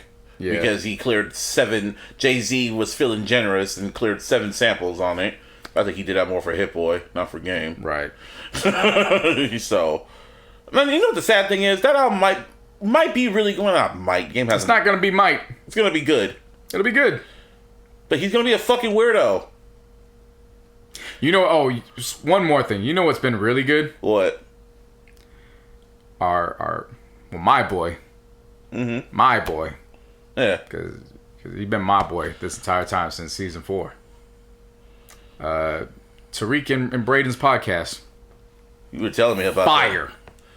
They have risen up, I think, to be the number 1 podcast too. They say it's a big rich town. All they've done is and I won't say all they've done like it's some little feat. They've been bringing on guests throughout the Power universe. So they've been bringing on people that have touched every single facet of the universe. Oh wow! They haven't had 50 on there yet. No. Yeah. But they've been built. Obviously, you can tell where they're building up to. Mm-hmm. And every facet, including Courtney Kemp, she was on an episode. Oh, nice. And they get down to the nitty-gritty, talking about everything that goes on behind the scenes. Talking about script, what goes on in the creatives. Goes on in the reading rooms. Mm-hmm. What their favorite episodes were, what their audition was, all that stuff. And one of the funniest thing was, and I laugh about this, was when they brought Woody on, who plays Kane. Mm-hmm. I know who he is, yeah. He explains to you motherfuckers why he plays Kane the way he does and why he dislikes Tariq the way he does. And it's exactly what you said? Like word for word, bar for bar? What? Like, pretty much he explains why he hates Tariq, but I'm pretty sure you explained it on this show about why he hates him. Oh, I don't know if it's why I did, but the irony, the joke's on y'all motherfuckers. The people. Oh, the people. Yeah, the joke's on y'all if y'all choose to watch it. Oh, yeah. The joke is on y'all. And I had a good laugh. Shit. I also need to start watching P-Valley again, because that came back. Yeah, I'm waiting until it gets to the 8th episode, and then I'm going to start... Actually, I'm waiting until it gets to the 6th. Then I'm going to binge the first season. Then I'm waiting until the 8th episode. Then I'm going to catch up to the second season. And there's another show that's on Hulu called The Bear. Have you heard about that? It's on Hulu. It's with old boy from Shameless. He's like a cook. Never seen Shameless. He's a cook in a kitchen or whatever, like a chef in a kitchen and shit like that in Chicago. And he's trying to like keep everything intact and shit like that. It's kind of gritty. It's like a dark comedy and shit like that. Okay. And all the episodes are up. So it's like, oh, okay. It's part of FX/Hulu. Got it. I finally saw an episode of The Chi. And? Really good. I'm going to start that. I heard it gets really dumb in the later seasons after... No, I actually saw an episode in the later season. Oh, okay. And I was like... I thought you started it. No. I saw an episode in the later season. And I was like, I don't know what the fuck is going on and how it's ending on this cliffhanger. But this is actually a good episode for me to go all the way back. Yeah, they said they kind of... When Fake Eazy-E got kicked off the show, they said that's where the show kind of went... Bloop. Yeah, no, this episode I saw was... Oh, this was way after he got kicked off. Yeah. And I was like, whoa, this is actually really good. How many seasons has that been now? This is the 5th season. Oh, so they still going strong. Yeah. Huh. Those black shows, man. Power, The Chi, Abbott Elementary. Oh yeah, I think that won a BET award. I think it did. Nice. I just know they took over on, like I said, we talked about it either an episode or 2 episodes ago. They took over as the ABC's franchise. Mm-hmm. So they got that Wednesday slot. Mm-hmm. Good for them. They said, sit your happy asses down midweek. Set your reset. Mm-hmm. And get with us at 9 p.m. Smoke crack, don't you? Yeah. Anyway, that was it. And that is it. And that is episode 267 of the most consistent podcast in the Bay Area. Logical Sense. You can always follow me on Twitter. Shout out Mr. Fab. You can follow me at Mr. Buzzbee 408 on the Twitter. You can follow us at TILLogicalSpic. You can always follow us on the Instagram at TheLogicalSense. And of course, on the Facebook. Yeah, bitch. Give me a hell yeah! And on all social media, you can follow me at JCNoHuddix. And while you're following us all over social media, again, engage with me. You hit Buzzbee up, you hit me up. I'm talking that sports. And then once the sports start sizzling down, I'm going on a hiatus. I need to cleanse. Get away from y'all talking all that crazy shit that I don't want to see, I don't care about. Like that damn McDonald's shit. What McDonald's shit? About the feeding the kids. How much would you feed the kids? Would you, the single dad, the baby daddy, all that shit? Oh, that shit. I could not stop seeing it. Only to come and find out it was a skit the entire time. It was a skit? Yes, it was.